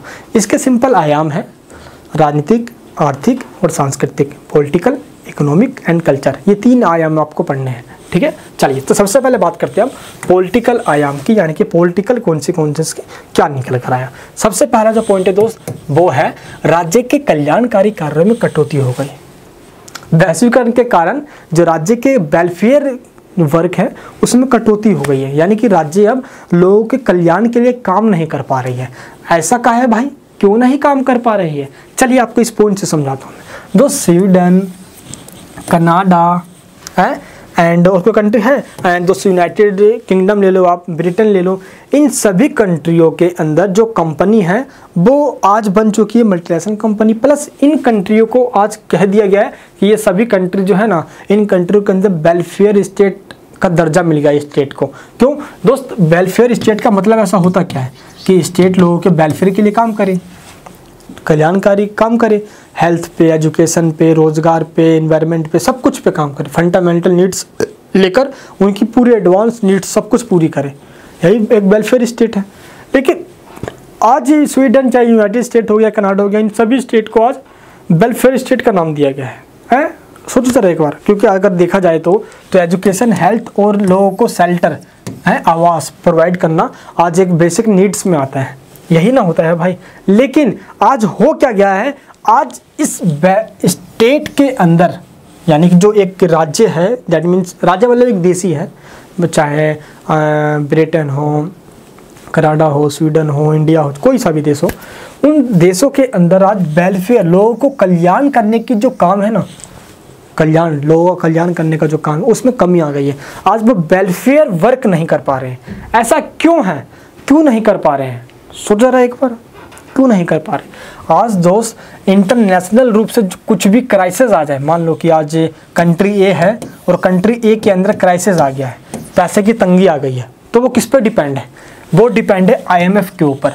वो IMF पे जाएगा, वो कर्जा लेगा, है इंटरनेशनल मॉनिटरिंग फंड, विश्व मुद्रा परिषद पे जाएगा, बोलेगा भाई हमें कर्जा दे दो यार, हम डूब चुके हैं यार, वहाँ से आके कर्जा लेगा। अब वो वहाँ पे जाके कर्जा लेगा, है तो वो क्या बोलेगी IMF बोलेगी ना, तुम हमसे कर्जा तो ले लिए हो और अपने कंट्री में जाके लोगों की बेसिक नीड को पूरा करना, चाहे हेल्थ हो, एजुकेशन, इन सब को पूरा करना। अब ज़्यादा वेलफेयर का काम करोगे ना साला, ऐसे कर्जा में डूब जाओगे। अब वो क्या करेगा राज्य, वो देश क्या करेगा? अब वो देश बोलेगा हाँ नहीं करेंगे। अब वो बेचारा उस देश को कहाँ से खर्च करेगा लोग वेलफेयर पे? अब IMF क्या कहेगा कि तू ना काम कर, तू पुलिस स्टेट बन जा।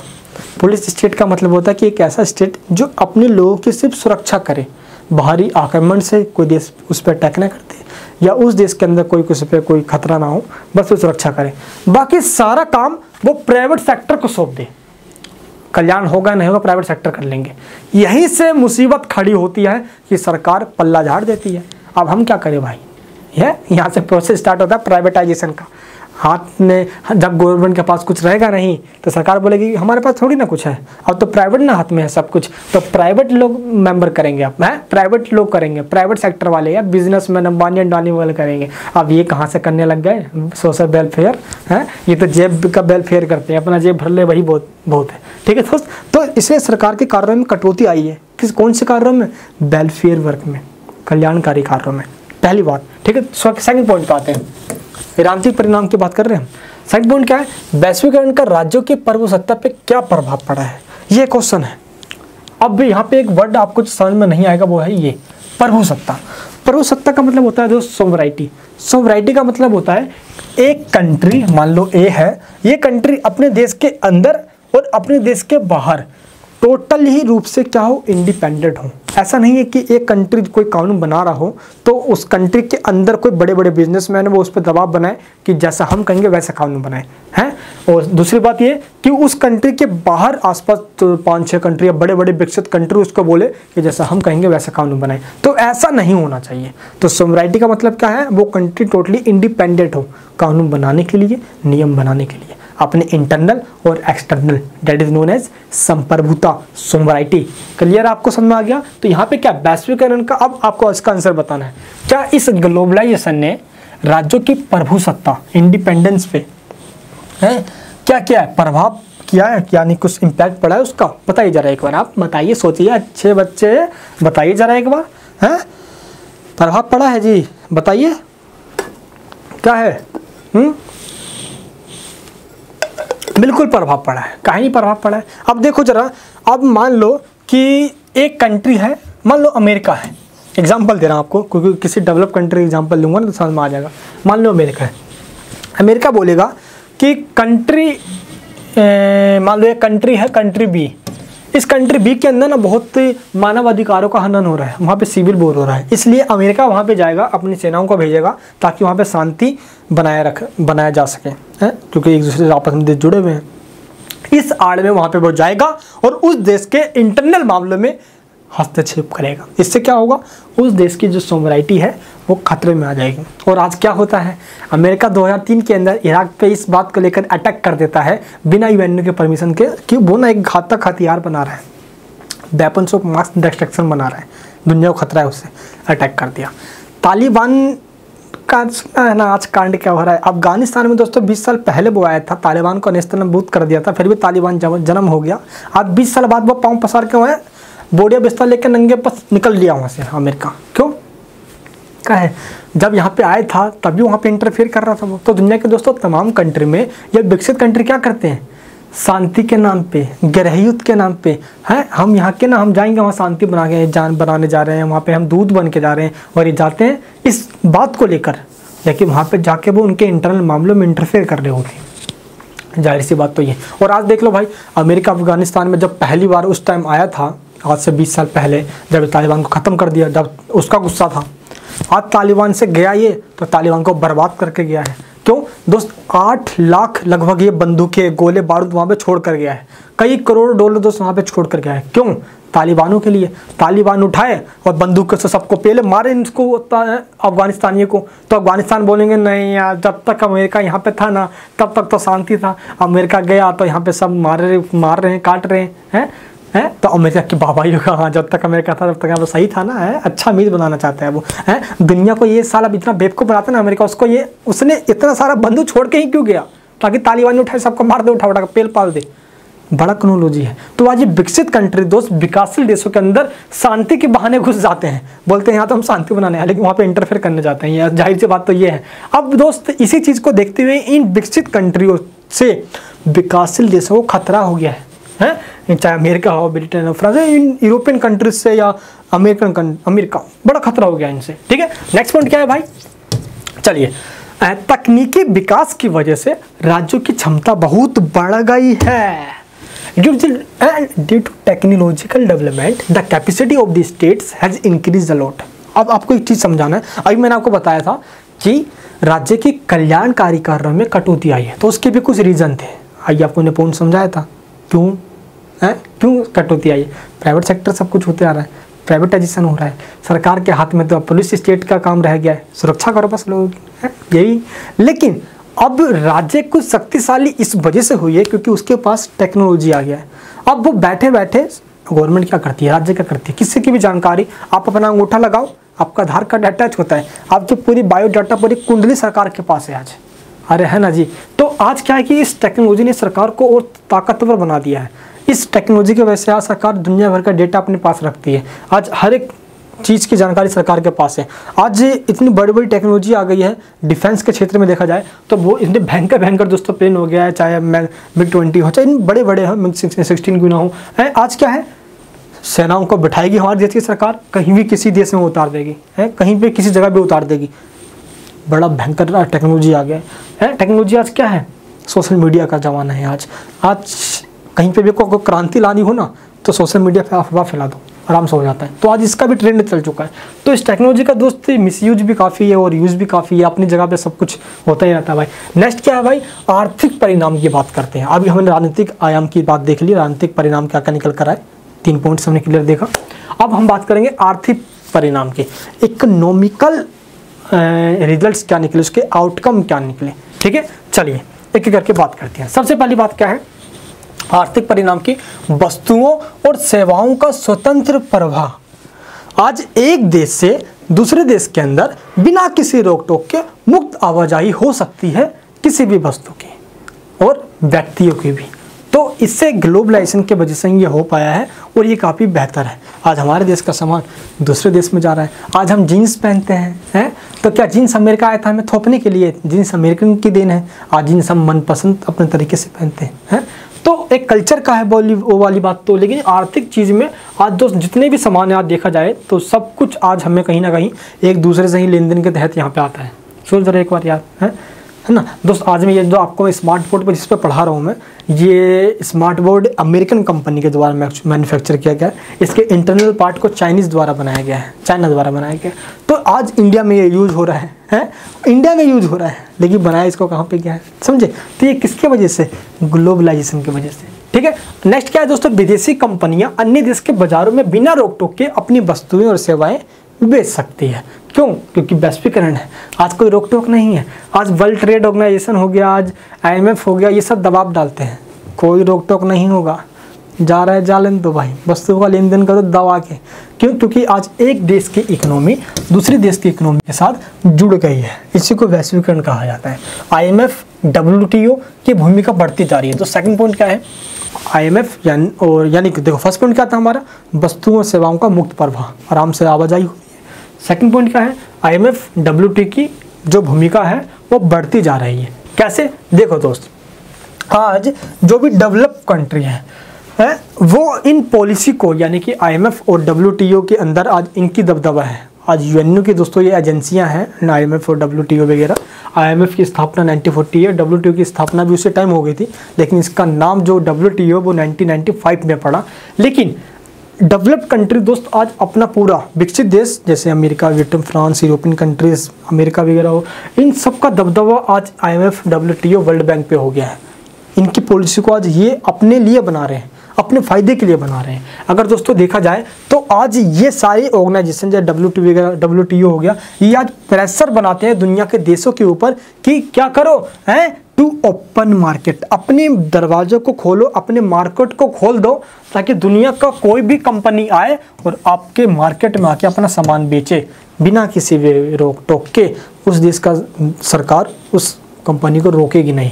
तो WTO आज ऐसा करता है। तो आज इसलिए क्या होता है, अमेरिकन कंपनी इंडिया में आती है, सामान बेचती है अपने ऊंचे दाम पे, कैसे भी दाम पे निकालती है मुनाफा। यूरोपियन कंपनी आती है, मार्केट में मकड़ जाल सा फैल जाती है। यही ना होता है भाई। एंड दोस्तों WTO एक और कहता है बात, क्या कहता है कि इंपोर्ट जो ड्यूटी है उसको कम करो। यानी कि दोस्त मान लो कि आयात, मान लो कि दोस्तों इंपोर्ट मतलब क्या होता है, आयात। आयात मतलब सामान आना। यानी कि दोस्त हमने किसी देश से सामान मंगवाया है तो हम उस पर आयात कर लगाते हैं, यानी कि इंपोर्ट ड्यूटी लगाते हैं। तो जब हम आयात कर ज़्यादा लगाएंगे तो उस सामान का जो दाम होगा, प्राइस होगा, वो भी बढ़ जाएगा। इसलिए WTO कहती है कि इंपोर्ट ड्यूटी कम से कम लगाओ। इससे क्या होगा कि उस प्राइस को मतलब कि सस्ते में लोगों को प्राइस भी मिलेगा, वो सामान भी मिल जाएगा और वो मार्केट में फैलेगा भी, लोग उसको ज़्यादा तेज़ी से भी लेंगे, हैं, उसको प्रमोशन करेंगे भाई। इसलिए WTO यहाँ पे बोलता है कि कस्टम ड्यूटी यानी कि जो इंपोर्ट ड्यूटी है उसको कम से कम किया जाए, ताकि MNC जो है एक देश की दूसरे देश में आराम से पहुँच पाए। नेक्स्ट पॉइंट क्या है, पूंजी का स्वतंत्र प्रवाह, फ्री फ्लो ऑफ कैपिटल। आज एक देश के सरकार या दोस्त एक देश के अंदर रहने वाले पूंजीपति लोग, बिजनेसमैन, कैपिटलिस्ट लोग आज दूसरे देश के अंदर जाते हैं, पैसा इन्वेस्ट करते हैं, पूंजी लगाते हैं, बड़ी बड़ी कंपनियां खोलते हैं। मान लो एक UK की कंपनी या एक अमेरिकन कंपनी किसी विकासशील देश, अफ्रीकन कंट्री में, या American company, Asian company Asian country में, या मान लो लैटिन अमेरिकन कंपनी किसी भी कंट्री में जाके दोस्त मान लो, है ना। तो अगर UK कंपनी या US की कंपनी किसी डेवलपिंग कंट्रीज़ में जाती है, अपनी कंपनी खोल लेती है आज बिना किसी दिक्कत के, है, बेरोक टोक के, तो क्या होता है दोस्त, आज ये कह सकते हैं कि इंटरनेट का ज़माना है जिसने देशों को जोड़ भी दिया है, प्लस डेवलपिंग कंट्री में जाके अपने सामानों को भी बेच रही है, अपनी बड़ी बड़ी कंपनियां भी खोल रही है। क्यों? वैश्वीकरण का ये परिणाम है। नेक्स्ट पॉइंट क्या है दोस्त, व्यक्तियों की गतिशीलता। ये थोड़ा इंपॉर्टेंट पॉइंट है, मोबिलिटी ऑफ इंडिविजुअल्स। आज क्या है भाई, आज एक देश के लोग इस उम्मीद से कि हम दूसरे देश में जाएंगे, वहाँ पे जाके नौकरी करेंगे, हमें अच्छी जॉब मिल जाएगी, वहाँ पे जाके घर बसाएंगे, बेड हिलाएंगे, बच्चा करेंगे, अपनी ज़िंदगी जिएंगे। अरे यही ना सोच के जाते हैं। तो ये सोच के उस कंट्री में जाने की सोचते हैं भाई वो। लेकिन जो डेवलप्ड कंट्री है, इनको इस बात का डर रहता है कि अगर ये विकासशील देशों के लोग हमारे कंट्री में आ गए तो हमारे देश की नौकरियां खा जाएंगे, हमारे देश के लोगों को खतरा हो जाएगा, हमारे देश के कल्चर जो चल रहा आ रहा है उसमें खतरा हो जाएगा। तो दोस्त ये चीज़ को लेकर काफ़ी दिक्कतें होती रहती है। खैर दोस्त अब टॉपिक की हम लास्ट में आते हैं थोड़ा सा। वो पॉइंट हमारा क्या है, आर्थिक वैश्वीकरण की आलोचनाएं। आर्थिक जो वैश्वीकरण है इसकी आलोचनाएं की जाती है। पहली आलोचना क्या है इसकी कि राज्यों के कार्य जो कल्याणकारी कार्य हैं, वेलफेयर जो वर्क है, उसमें कटौती के कारण जो जनसाधारण की सुविधाएं हैं, है ना, उसकी मुसीबतें बढ़ गई है।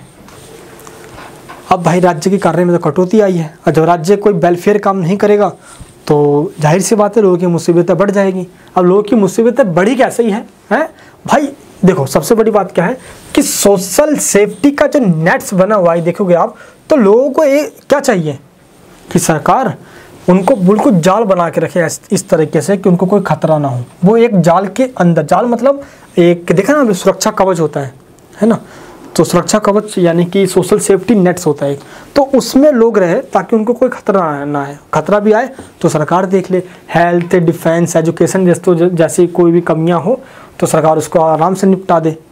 किसानों को कोई प्रॉब्लम आए तो सरकार उसको सब्सिडी के माध्यम से उसकी बीजों के लिए या उसके फसलों के लिए सब्सिडी दे, MSP दे, किसानों की हेल्प करे, है ना। तो दोस्त इंसेक्ट्स के लिए, कीटनाशकों के लिए ख़त्म करने के लिए भाई इन सब चीज़ों के लिए सरकार हेल्प करे। तो सरकार का काम क्या है कि एग्रीकल्चर से लेकर इंडस्ट्रियल चीज़ में, डिफेंस लेकर एजुकेशनल, हेल्थ, इन सब पे सरकार वेलफेयर वर्क करे।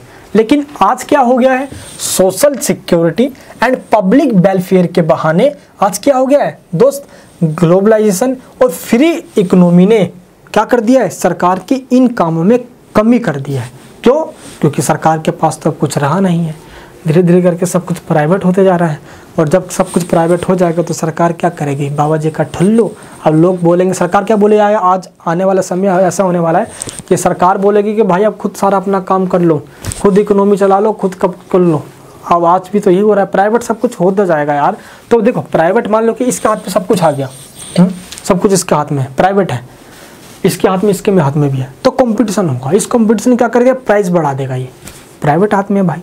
अब मान लो कि नमक अगर प्राइवेट हाथ में चले जाए और वो नमक 100 रुपये की जगह 1000 में बेचे, तो क्या लोग उसको लेंगे नहीं? क्योंकि इंसेंशियल जो गुड्स हैं, जो ज़रूरी चीज़ें हैं, वो तो लेंगे ही लेंगे, सैलड वगैरह। तो इसीलिए सरकार को ये चाहिए कि ऐसे चीज़ जो सोशल वेलफेयर की है वो सरकार के कंट्रोल में रहे। अगर अंडर कंट्रोल में नहीं है तो मार्केट में हाहाकार सा मच जाएगा। देखिए दोस्त, अब वही वाली बात है कि रेलवे अगर प्राइवेट हो गया तो रेलवे का किराया दोस्त आज जो हवाई जहाज़ पे नहीं जा सकता तो रेलवे से जाता है, वो 200, 250, 300, 400, 500 तक किराया आराम से दे देता है, आराम से चला जाता है। अब वही अगर प्राइवेट में हो गया तो उसी रेलवे का दोस्तों किराया 500 से 5000 हो जाएगा, तो बेचारा गरीब इंसान कैसे सफ़र करेगा भाई? कहाँ से वो सफ़र करके जाएगा बिहार के लिए, कहाँ से जाएगा इतना ट्रैवल कर पाएगा वो? सोचो रहे एक बार। तो इसका भी एक नेगेटिव पॉइंट है, इसलिए इसकी आलोचना की जाती है। नेक्स्ट पॉइंट है दोस्तों, सस्ता माल। आज दुनिया के अंदर जो सस्ता माल बेचेगा, यानी कि जो बनाएगा और बेचेगा, दुनिया उसको पूछ करेगी। आज सस्ते माल बनाने वाले कंट्री की पूछ है। और सस्ता माल कौन बना सकता है?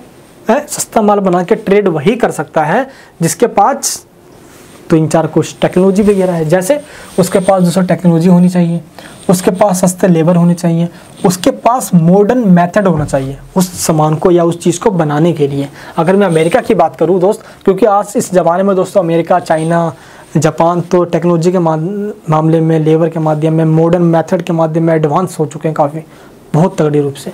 अगर दोस्तों अमेरिका की बात करूँ, देखो किसी भी कंट्री को चाहिए कोई सामान बनाने के लिए रॉ मटेरियल, तो आज भी चाइनीज़ वगैरह है, जापानीज़ कंट्री रॉ मटेरियल के मामले में इंडिपेंडेंट है, फुल अपने पास इनके पास है। लेकिन आज भी काफ़ी सारे कंट्री रॉ मटेरियल के लिए दुनिया की तमाम कंट्री पे इंडिपेंडेंट है, उन पर डिपेंडेंट है। अब वहाँ से मिलेगा तभी बनाएंगे वो, तभी मैन्युफैक्चर करेंगे। तो ऐसे कैसे हो जाएगा भाई? कैसे विकास होगा? अमेरिका को देख लो भाई, कपास, चमड़ा, तेल, इन सभी की या ज़मीनी खेती के लिए अमेरिका काफ़ी संपन्न माना जाता है। एंड दोस्त वो अपनी फार्मर्स को सब्सिडी देता है ताकि किसान सब्सिडी ले और जो भी उगाई सस्ते दामों पे जाए कि लोगों को सुविधाएं मिले, कोई दिक्कत ही ना हो। अगर सब्सिडी नहीं मिलेगी तो सरकार कुछ हेल्प नहीं करेगी तो वही हाहाकार मचेगा मार्केट के अंदर। तो आज इस चीज़ को देखें तो दोस्त, आज अमेरिका हो गया, जापान हो गया, चाइना हो गया, आज इन तगड़े मामले में बहुत आगे निकल चुके हैं। और जो जापान और चाइना की टेक्नोलॉजी बहुत तेज़ी से बढ़ते जा रही है, कोई रोक नहीं सकता। इस पढ़े के चक्कर में कोई नहीं टक्कर में इन कंट्रियों को, सच बता रहा हूँ दोस्त। नव उपनिवेशवाद, न्यू कॉलोनियलिज्म। आज क्या हो गया है दोस्त, इससे पहले कल चलते हैं हम, कल के माहौल में। टाइम था दोस्त सन 1600 का, जब कंट्रियाँ दूसरे कंट्री को गुलाम बनाने के लिए उस कंट्री में जाके बस जाया करती थी, डायरेक्ट जाके गुलाम बना लेती थी। लेकिन आज क्या ऐसा है? बिल्कुल भी ऐसा नहीं है। आज क्या है, जब कंट्री एक हो कंट्री बी को गुलाम बनाना है तो उसको फुल हेल्प दो, आर्थिक मदद करो, उसको सहायता करो, जो भी मांगे दो, आराम से दो। क्या चाहिए बच्चा, क्या चाहिए बबुआ, ये चाहिए कि ये कंप्यूटर है, ले ले ले ले कर ले, यूज कर ले। अब 1 साल बाद दवा की यूज वो करेगा, आराम से वो उसकी हेल्प करेगा, 1.5 साल बाद उसकी मारनी स्टार्ट कर देगा। क्या पॉलिसी बना रहा है, वही सुन, जैसे मैं बोलूँगा ना तो वैसी पॉलिसी बनाएगा। है भूल गया तेरा मैंने हेल्प किया था, भूल गया बेटा तेरे पे मेरा इतना कर्जा है, भूल गया। इन्हीं चीज़ों का बहाना करते हुए दोस्तों, इसलिए आज नव उपनिवेशवाद का मतलब क्या है, आर्थिक साम्राज्यवाद। आज आर्थिक रूप से गुलाम बनाया जाता है, मानसिक आपकी इतनी गुलाम वाली बना देंगे ये। जैसे मान लो कि चाइना है, चाइना क्या करता है भाई, श्रीलंका को अभी उसने दोस्त पोर्ट यानी कि बंदरगाह बनाने के हेल्प कर रहा था, चाहे अभी श्रीलंका बहुत गंदा फंसने वाला था। अब देख लो भाई, चाइना देख लो पाकिस्तान को हेल्प करता है। पाकिस्तान तो भाई इतना ज़्यादा, आज मैं क्या बताऊँ, आज चाइना के जाके झोली में बैठ गया, ये तो पूरा कर्ज में डूबा हुआ है, कर्ज में। अपनी दोस्त गाड़ियाँ जो प्रधानमंत्री की भाई पुत्र, आपको पता है यार कि पूरा मतलब एक काफिला चलता है, अब उस काफिले में से कुछ गाड़ियों को बेचना पड़ेगा इमरान खान को, अपने जिस घर में वो रहता है उसको किराए पे देना पड़ गया। आर्थिक तंगी इतनी है, पाकिस्तान के दोस्त लोग भूखे मर रहे हैं, लेकिन आतंक की फैक्ट्री तो चलानी है। अब देख लो भाई, तो चाइना जैसे कंट्री से अगर ये कंट्री माल लेते हैं, उधार लेते हैं, अपना कर्जा कर लेते हैं, तो क्या करेंगे ये कंट्री है, चाइना क्या करेगा इन कंट्रियों का हाल, सोच रहे एक बार आप है।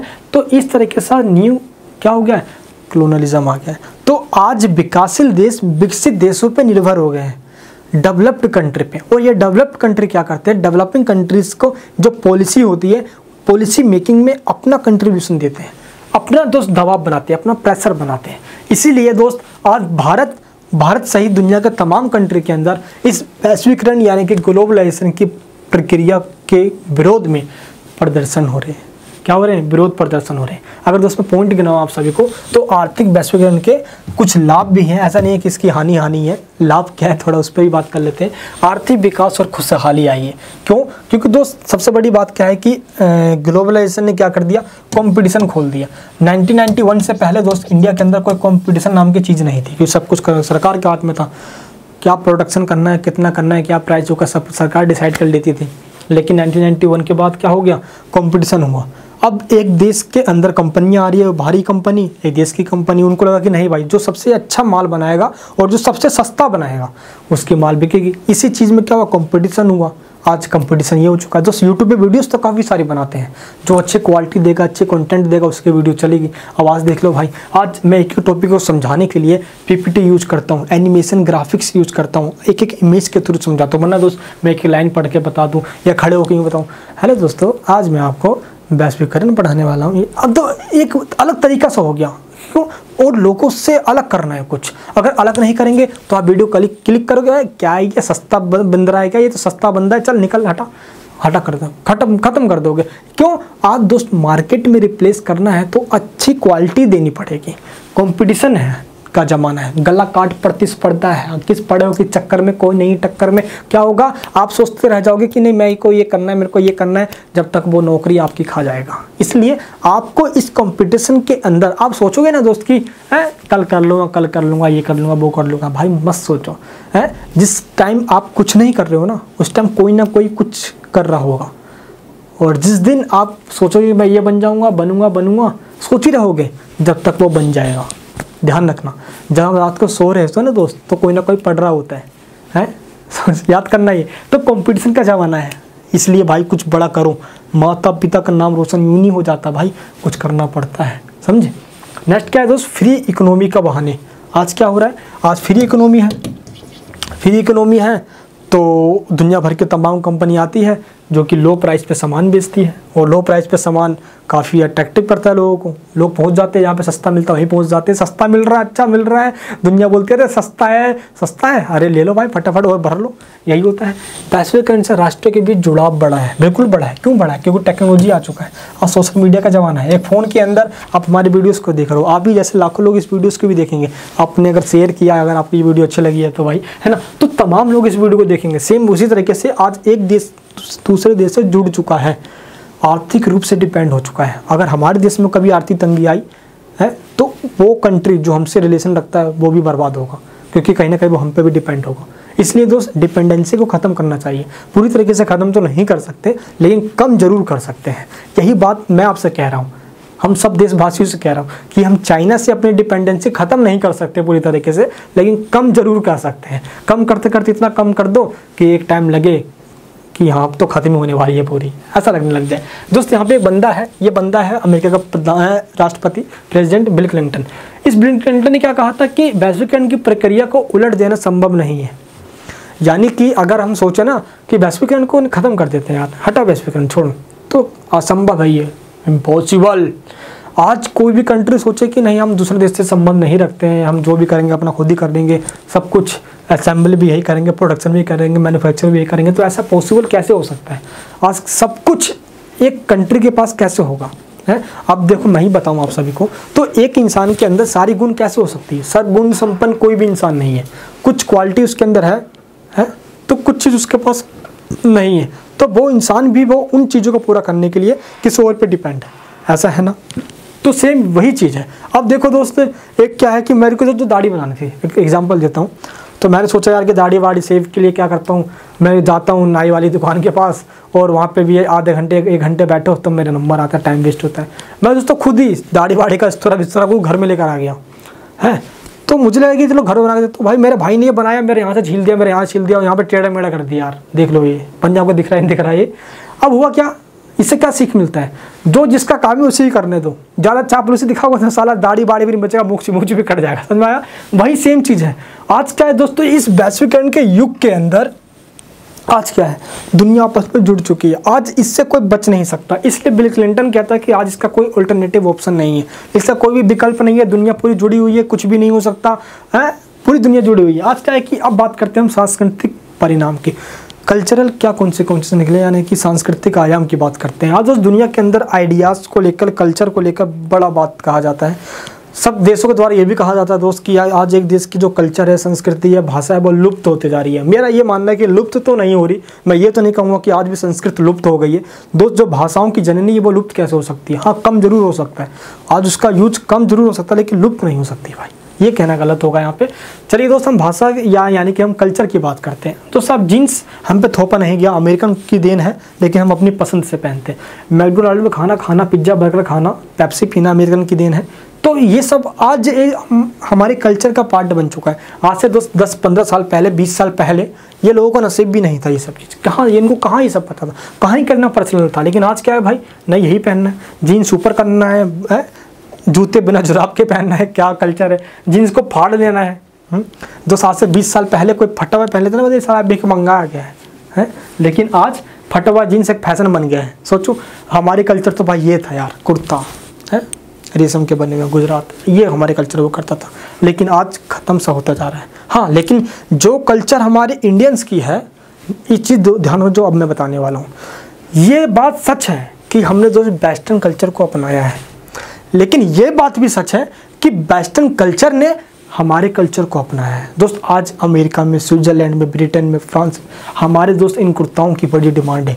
दोस्त, गुजरात में रेशम की, अहमदाबाद में बनी साड़ियों की बहुत डिमांड है, स्पेशल दोस्त वहाँ पे आज भी दोस्तों हम एक्सपोर्ट करते हैं, तो बड़ी डिमांड है। हाँ, ये भी सच है कि दोस्त चाइनीज़ माल आज बड़ा फैल चुका है, ये दोस्त कूड़ा कर दिया इसने हमारे आज कल्चर का यार। खाना पीना, आज खाना खाओ ना, एक टाइम खाना खा लो, लगता है कि हम किसी जेल में बंद है और ज़बरदस्ती हमसे खाना खिलवाया जा रहा है। जब तक दोस्तों रोल चाउमीन मोमोस ना खा लें, पर आज ऐसा फील होने लग जाता है, तो एक आदत सी बन गई है। बताओ भाई, डोसा बना हुआ है, तो ऐसा नहीं है कि दोस्त वेस्टर्न कल्चर्स को हमने अपनाया है, तो ऐसा नहीं है कि हमारी जो अपनी जो फास्ट फूड की कल्चर है वो ख़त्म हो गई। हमारी फास्ट फूड को कल्चर को भी दुनिया में अपनाया गया है। लिट्टी चोखा दोस्त पूरी वर्ल्ड में फेमस है, बिहार की कल्चर, सांभर डोसा वर्ल्ड में फेमस है। तो ऐसा नहीं है कि जो इंडिया में हमने अपना लिया तो इंडियन का और कहीं नहीं पहुंचा। वैश्वीकरण का युग है, पढ़ियों के चक्कर में भाई जो यहाँ पे है वो वहाँ मिलेगा और जो वहाँ है वो यहाँ मिलेगा। समझ में आ गया आप सभी को? चलिए भाई, नेक्स्ट क्या है, ऐसा भी कहा जाता है कि दुनिया की आज एक संस्कृति ने एक देश की संस्कृति को निगल लिया है। तो आप इस बात से सहमत हो अगर आपको मैं ये कहूँ कि हमारी आज पूरी कल्चर को वेस्टर्न कल्चर ने पूरा निगल लिया है? इससे हम पूरी तरीके से सहमत तो नहीं है, लेकिन सहमत जरूर है। हाँ, हमारे दोस्त कल्चर पर आघात जरूर पड़ा है इससे, लेकिन ये नहीं पूरा तरीके से निगल लिया है। आज कल्चर हमारी है, हमारे बूढ़े बुजुर्ग जब तक हमारे कल्चर चलते रहेंगे और ये बूढ़े बुजुर्ग खत्म नहीं होंगे भाई, ठीक है, क्योंकि और भी ऐसे लोग हैं जो कल्चर के सपोर्टर हैं, ठीक है। नेक्स्ट का जो सांस्कृतिक साम्राज्यवाद आ गया है, हाँ ये बात सच है, कि आज सांस्कृतिक रूप से देशों को गुलाम बनाने की प्रथाएं चल पड़ी है। आज दुनिया के तमाम देश चाहते हैं कि हमारे कल्चर को पूरी दुनिया फॉलो करे। अमेरिका क्यों नहीं चाहेगा, क्यों नहीं चाहता भाई वो कि हमारे कल्चर को फॉलो करें?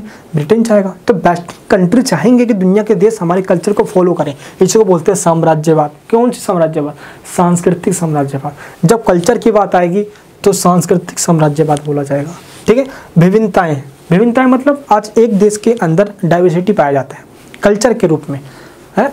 अलग अलग तरह की कल्चर, भाषाएं, फास्ट फूड का कल्चर, खाने की कल्चर, रहने सहन की, भाषाएं की, बोलचाल की, सब कुछ अलग अलग तरीके से मिलेगा। तो भिन्नताएं मिलती है, डिफ्रेंशिएट मिलता है वहाँ पे। बहुलवाद मतलब क्या है? बहुलवाद, अलग अलग तरह के लोग। प्लुरलिज्म मिलता है। प्लुरलिज्म मतलब अलग अलग तरीके के लोग, बोलचाल में, कल्चर में, धर्म में, रिलीजन में, कास्ट में, इन सब चीज़ों में। नेक्स्ट क्या है दोस्तों? भाषा गतिहीन नहीं है। एक पॉइंट है भाई ये। गतिहीन का मतलब ऐसा नहीं है कि कोई भी लैंग्वेज रुक जाए किसी टाइम पे आके उसका अंत ही हो जाए। कुछ लैंग्वेज बहुत पुराने थे दोस्तों, वो सब हुए होंगे तो उतना तो नहीं पता, लेकिन इतना मैं जरूर कह सकता हूँ यार कि इस टाइम जो लैंग्वेज है वो लुप्त तो नहीं। मैंने अभी आपको बताया था ना कि जो संस्कृत की हम बात कहते हैं आज उसका इतना प्रचलन नहीं है, लेकिन ऐसा नहीं है कि वो भी खत्म हो जाए। संस्कृत को आज भाषाओं की जननी कहा जाता है। दोस्त एक बंदा है डॉक्टर जॉन पॉल, ये फ्रांस का रहने वाला है। इसने कहा कि इंग्लिश तो अब समाप्त होने वाली है, एक नई लैंग्वेज आने वाली है, ग्लोबिस उसका नाम होगा। यानी कि समय के अनुसार और नई नई लैंग्वेज आई है, और नई लैंग्वेज आई है तो ज़रूरी नहीं है कि जो पहली लैंग्वेज चली आ रही है वो ख़त्म हो जाए, समझे। तो वो नई लैंग्वेज आएगी जरूर। ये ग्लोबिस एक लैंग्वेज आने वाली है, ये जो पॉल ने कहा है, ये फ्रांस के रहने वाले, जो कि इंग्लिश को रिप्लेस कर देगी। देखते हैं कब आती है, कब रिप्लेस करती है। तो सांस्कृतिक विभिन्नीकरण का मतलब क्या होता है? जब एक देश के अंदर रहने वाले लोगों की भी संस्कृति दुनिया के तमाम संस्कृतियों से मिल जाए, एक देश की संस्कृति का उस देश के संस्कृति में जाना, मिलना, मिलाप होना सांस्कृतिक विभिन्नीकरण कहलाता है। जैसे कि विकसित देशों की संस्कृति विकासशील देशों के अंदर मिल जाना, घुल जाना या थोप देना सांस्कृतिक विभिन्नीकरण कहलाता है। भारत और वैश्वीकरण की बात करते हैं तो भारत पे कैसे इम्पैक्ट पड़ा वैश्वीकरण का? जब ब्रिटिश फैक्ट्री भारत के अंदर लगी थी, आई थी, तो उन्होंने क्या किया? तेल को, कपास को, जूट को, नील की खेती को क्या किया था यहाँ पे? क्या यहाँ से इन रॉ मटेरियल को लूटा, ब्रिटेन में भेज दिया, वहाँ पे मशीनों में बनाया और उन बने हुए सामानों को इंडिया के मार्केट में लाकर बेच दिया सस्ते दामों पे, है, प्लस ऊंचे दामों पे।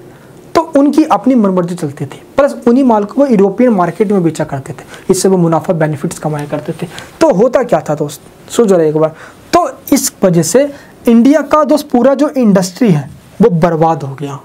अगर हम आज़ादी की बात करें 1947 की, हैंडीक्राफ्ट जो हमारी हस्तशिल्प उद्योग था, घरेलू उद्योग था, वह पूरा मतलब कि बर्बाद सा हो गया था। अंग्रेजों ने पूरा आर्थिक रूप से हमें बर्बाद कर दिया था। ये अंग्रेजों की दोस्तों पॉलिसी रहे। लेकिन आगे चल के दोस्त देखा जाए तो इंडस्ट्रियल डेवलपमेंट के अंदर घरेलू उद्योगों को कंपटीशन के माध्यम से प्रमोट किया गया। अगर जब किसी भी चीज़ की क्वालिटी बढ़ाना है तो एक इंसान को कंपटीशन में छोड़ दो, वो उसको अपने आप ही समझ में आ जाएगा, अच्छा वो बंदा ऐसा कर रहा है, वो ऐसा कर रहा है, वो ऐसा कर रहा है, वो ऐसा कर रहा है, तो उससे बेहतर मैं क्या करूँ। दोस्तों मैं यूट्यूब पे आया था तो मेरी वीडियोस आप देखना स्टार्टिंग की, मतलब कि वैसे ही था कि क्वालिटी कंटेंट कुछ अता पता नहीं, कैसे क्या देना है कब समझ में नहीं आया। मैं कोई टीचर नहीं हूँ प्रोफेशनल, में सच बता रहा हूँ आप सभी को दोस्त। बीए किया, फिर एमबीए किया, बीएड कर रहा हूँ, तो ऐसा कुछ भी नहीं है कि मैं एक प्रोफेशनल टीचर बन चुका हूँ। लेकिन फिर भी मैं अब आपकी एक नीड समझ चुका हूँ कि आपको क्या पसंद है और कैसे समझ में आता है। मैं आपको इस तरीके से समझाता हूँ कि मैं खुद एक स्टूडेंट हूँ। ऐसा नहीं है कि मैं टीचर बनकर आपको समझा रहा हूँ तो आपको कभी नहीं समझ में आएगा। मैं स्टूडेंट बन के आपको समझाता हूँ, क्योंकि एक स्टूडेंट को किस तरीके से समझ में आता है मैं एक स्टूडेंट के तरीके से समझ सकता हूँ। समझ में आएगा आप सभी को। तो कंपटीशन का दोस्तों माहौल है। संरक्षणवाद की पॉलिसी दोस्त स्टार्टिंग से दोस्त इंडिया अपनाता रहा है। संरक्षणवाद का मतलब क्या होता है कि अपने घरेलू उद्योग को, मान लो कि इंडियन की कोई इंडस्ट्री इंडिया की, उसको जब तक कंपटीशन मत करने दो इंटरनेशनल लेवल पे, जब तक वो उस लायक ना बन जाए। अगर कंपटीशन करेगा वो, अगर उस लायक नहीं तो वो बर्बाद हो जाएगा। तो इंडियन की दोस्तों पॉलिसी रही है संरक्षणवाद की। लेकिन संरक्षणवाद एक लेवल तक होता है यार।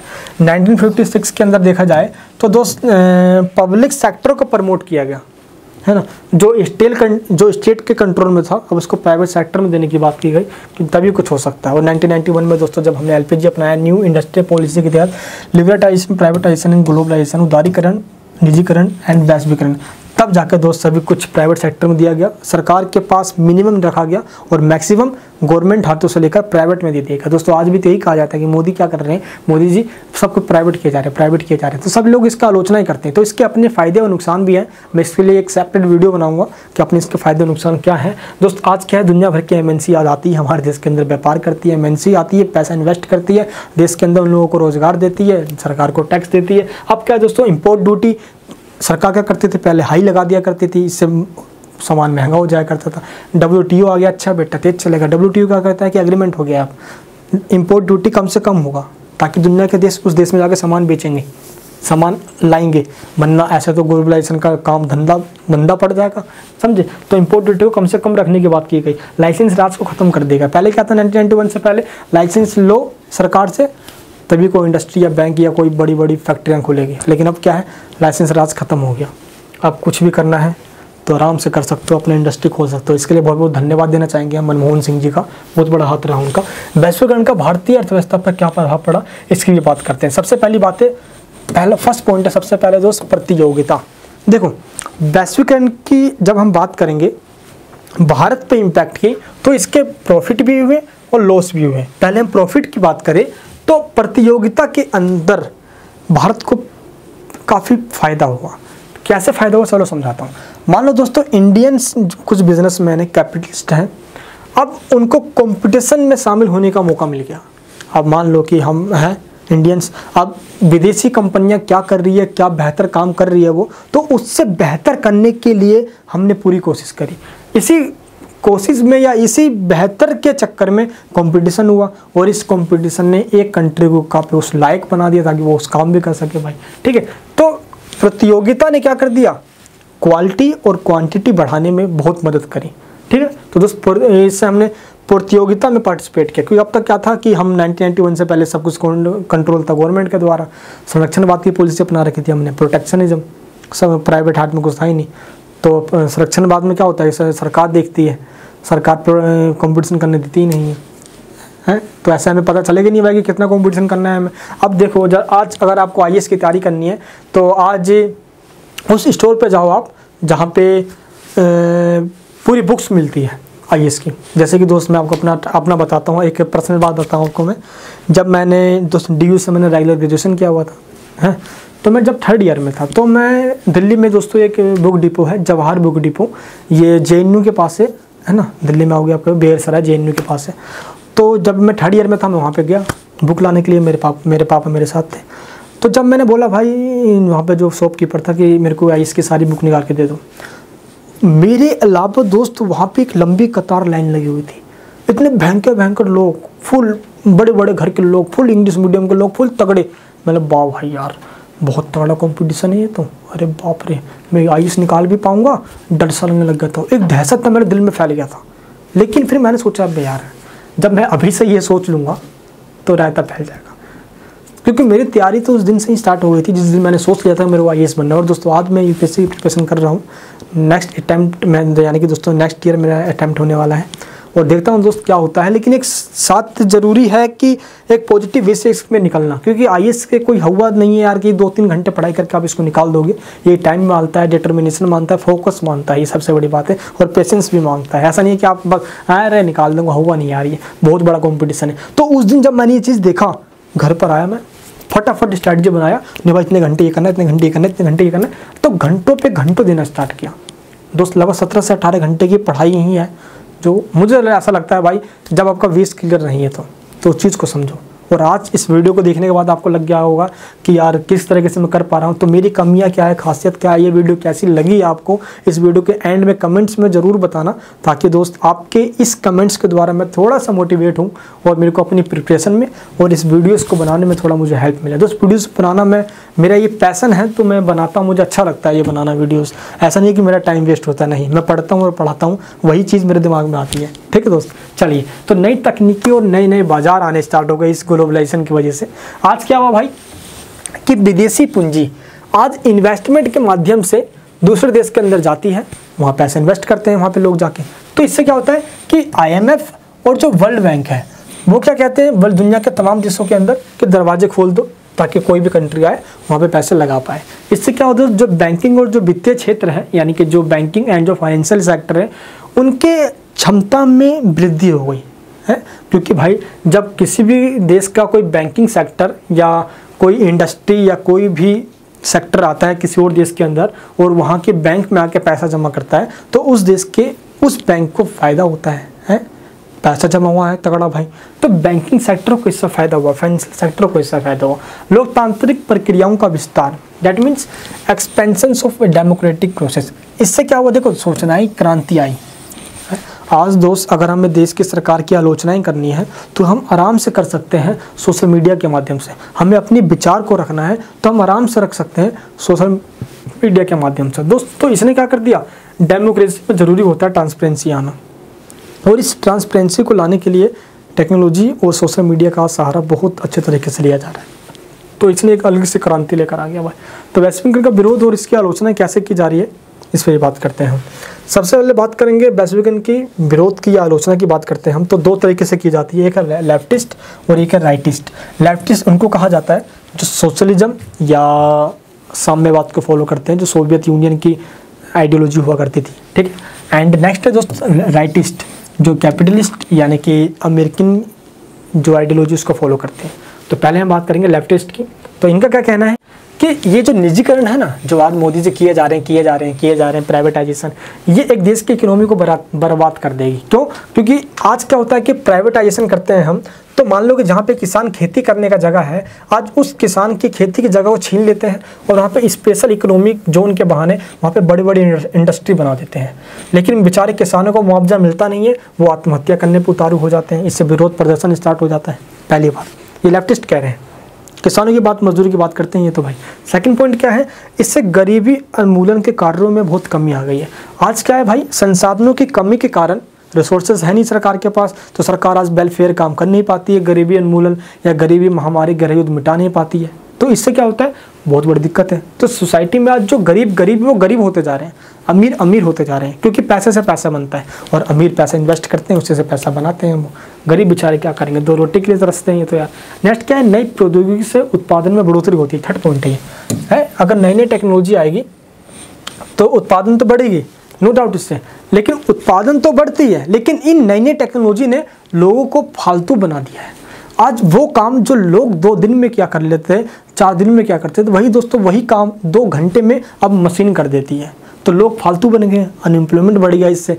तो दोस्त ये लेफ्टिस्ट ने कहा। अब बात करते हैं हम राइटिस्ट की, यानी कि जो दक्षिणपंथी है, और जो लेफ्टिस्ट है उनको वामपंथी कहा जाता है। दक्षिणपंथी आलोचक कौन कौन है, यानी कि आज दोस्तों बीजेपी पार्टी को दक्षिणपंथी कहा जाता है, ठीक है। चलिए, यानी कि तमाम जो कैपिटलिस्ट को फॉलो करते हैं या कैपिटलिस्ट आइडियोलॉजी को फॉलो करते हैं, इनका क्या कहना है। इनका फर्स्ट पॉइंट है दोस्तों संप्रभुता। ये कहता है कि इससे ना जो ग्लोबलाइजेशन है, इससे संप्रभुता सोमराइटी पे खतरा हो गया है। क्यों? आज दुनिया भर की जो पॉलिसी है वो वर्ल्ड बैंक, WTO, IMF के द्वारा बनाया जा रहा है, तो उससे उस देश की जो सरकार है वो अब इंडिपेंडेंट कहाँ रही है, क्या उसको करना है, तो आज इससे खतरा आ गया है। सेकंड पॉइंट क्या है कि आज एक देश के अंदर वेस्टर्न कल्चर या वेस्टर्न सिविलाइजेशन का बहुत तेज़ी से प्रभाव होते जा रहा है, बहुत तेज़ी से फैल रहा है, इसलिए आज उस देश की अपनी कल्चर पर खतरा हो गया। नेक्स्ट क्या है दोस्तों, संरक्षणवाद है, यानी कि प्रोटेक्शनिज्म।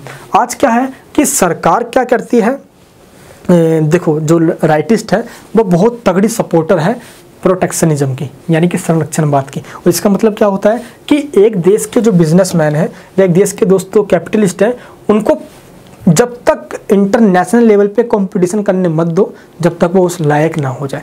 इसलिए ये जो संरक्षणवाद की पॉलिसी अपनाते हैं राइटिस्ट, इनका ये कहना है कि जो एक देश के बिजनेसमैन हैं उनको गवर्नमेंट को फाइनेंशियल हेल्प देना चाहिए, उनको सपोर्ट करना चाहिए। प्लस ये बोलते हैं कि जो है ना इम्पोर्ट ड्यूटी, इसको हमेशा हाई करना चाहिए, हाई करने की बात करते हैं, ताकि जो आयात कर है उसको बढ़ाया जा सके। इसी कारण दोस्त इसके कुछ अपने और फ़ायदे रहे और अपने नुकसान भी रहे हैं वैश्वीकरण के, इसलिए आज दुनिया भर के अंदर इसकी आलोचनाएं भी हो रही है। खैर उस टॉपिक पे करके बात करते हैं हम कि आलोचनाएं क्यों और किस तरीके से और कहाँ पे हो रही है। देखो आलोचनाएँ जब होनी स्टार्ट हुई तो दोस्त दुनिया भर के देशों ने इसके लिए आंदोलन करने स्टार्ट किए, और इस आंदोलनों के लिए बैठक हुई, मीटिंग होनी स्टार्ट हुई। सबसे पहला दोस्तों जो मीटिंग हुआ वो 1999 के अंदर सिएटल में हुआ। सिएटल अमेरिका के DC वाशिंगटन के पीछे एक छोटा सा सिटी है, अमेरिका के अंदर है, दोस्त सिएटल, यहाँ पे मीटिंग हुई। मीटिंग के अंदर WTO के द्वारा डिसाइड किया गया कि इसने पता क्या कर दिया वैश्वीकरण ने, अमीर को अमीर और गरीब को गरीब कर दिया है। तो अमीर और गरीब की जो खाई है बढ़ती जा रही है, इसके लिए दुनिया भर के देशों को कुछ करना चाहिए, वरना बड़ा दिक्कत आ जाएगा। अमीर अमीर रह जाएगा, गरीब गरीब रह जाएगा, और इतनी बड़ी भुखमरी आ जाएगी कि लोग मतलब कि तरसेंगे 2 वक्त की रोटी के लिए। आज भी दोस्त देखा जाए तो $1 से भी कम कमाकर एक दिन में लोग अपना गुजर बसर कर रहे हैं। क्या होगा यार? आप दोस्त देखो ना यार कि 10% लोग दुनिया भर के 90% पे जो रिसोर्सेस है उनका कंट्रोल है। फिर से बताऊंगा सही समझना, 10% लोगों का दुनिया भर के 90% रिसोर्सेस पे कंट्रोल है। 90% रिसोर्सेस पे तो 10% लोगों का कंट्रोल है, बच गया 10%, यानी कि 10% रिसोर्स पे 90% लोगों का कंट्रोल है। यार भूखमरी तो होगा रे, बच्चा साला कहाँ भूख मरेगा यार? क्या होगा ऐसे में? सोचो जरा एक बार, 90% पे 10% लोगों का कंट्रोल है। अब इंडिया में देख लो भाई, इतने ही लोग अमीर हैं, इतने लोग अमीर नहीं है, इतने लोग तो गरीब है। इतने लोग अमीर हैं और इतने सारे संसाधनों पे कंट्रोल है उनका, और इतने लोग गरीब हैं, इतने से संसाधनों पे कंट्रोल है उनका। महामारी गरीबी फैलने का यही तो कारण है। क्या हो सकता है यार? है दोस्त, इसी को देखते हुए दोहा है कतर की दोहा 2001 के अंदर दोस्त यहाँ पे बैठक हुई, और सेम इसी बैठक के अंदर वही WTO के द्वारा बैठक की गई। इसी चीज़ को देखते हुए बात उठाई गई। और यहाँ पे देखो जो विकसित कंट्री ने क्या बहाना अपनाया, हम ट्रेड उन कंट्री से नहीं करेंगे। ये बात वो कह रहे हैं जो डेवलप्ड कंट्री है, विकसित कंट्री, वेस्टर्न कंट्री। देख लो ये सारे काले कोट वाले, लाल टाई वाले। हम ट्रेड उन कंट्री से नहीं करेंगे जो इन्वायरमेंट को ध्यान में रखते हुए सामान को नहीं बनाते। और ये बात उन्होंने इसलिए कहा, ऐसा नहीं है कि ये मतलब कि किस दूध के तले चट्टे बट्टे किस दूध से नहाए हुए, ये ऐसा नहीं कि ये इन्वायरमेंट को दोस्तों ये नुकसान नहीं पहुंचाते। ये तो ये बात इसलिए कह रहे हैं कि हम उन कंट्री से संबंध ही नहीं रखेंगे जो विकासशील कंट्री है। हम इनको विश्व व्यापार से ही अलग थलग कर देंगे, बर्बाद कर देंगे। वेस्टर्न कंट्री दोस्तों यही तो चाल है, ये डेवलप्ड कंट्री के यार। देखो तो इनका ये कहना है कि हम ट्रेड उन कंट्री से नहीं करेंगे जो इन्वायरमेंट को ध्यान रखते ही नहीं है, प्रदूषण करते हुए सामान बना रहे हैं। वाह भाई है, और तुमने क्या किया है? दुनिया को साले नाश कर रखा है इन डेवलप्ड कंट्रियों ने। नेक्स्ट क्या है दोस्त, तो WTO की इस पॉलिसी को देखा जाए तो वर्ल्ड ट्रेड से अलग करना चाहते थे। इन डेवलप्ड कंट्री की एक पॉलिसी रही है। नेक्स्ट इसी बात को दोस्त देखते हुए कानकुन के अंदर 2003 के अंदर बैठक हुई। बैठक के अंदर वर्ल्ड ट्रेड पॉलिसी पे बात करनी थी, कोई मुद्दा नहीं निकल पाया, बहस में ही टाइम निकल गया, कोई इसका मतलब कि कंक्लूजन नहीं निकला। नेक्स्ट दोस्त जुलाई 2006 के अंदर जिनेवा के अंदर बैठक हुई, 60 देशों ने इसके अंदर पार्टिसिपेट किया। सेम वही बात थी कि हम दो WTO की दोस्त जो नीतियां हैं वो विकासशील और विकसित देशों के अनुकूल हों, ना कि उनके अगेंस्ट में हो। इसको लेकर बैठक हुई, कोई फ़ायदा नहीं निकला इसका भी।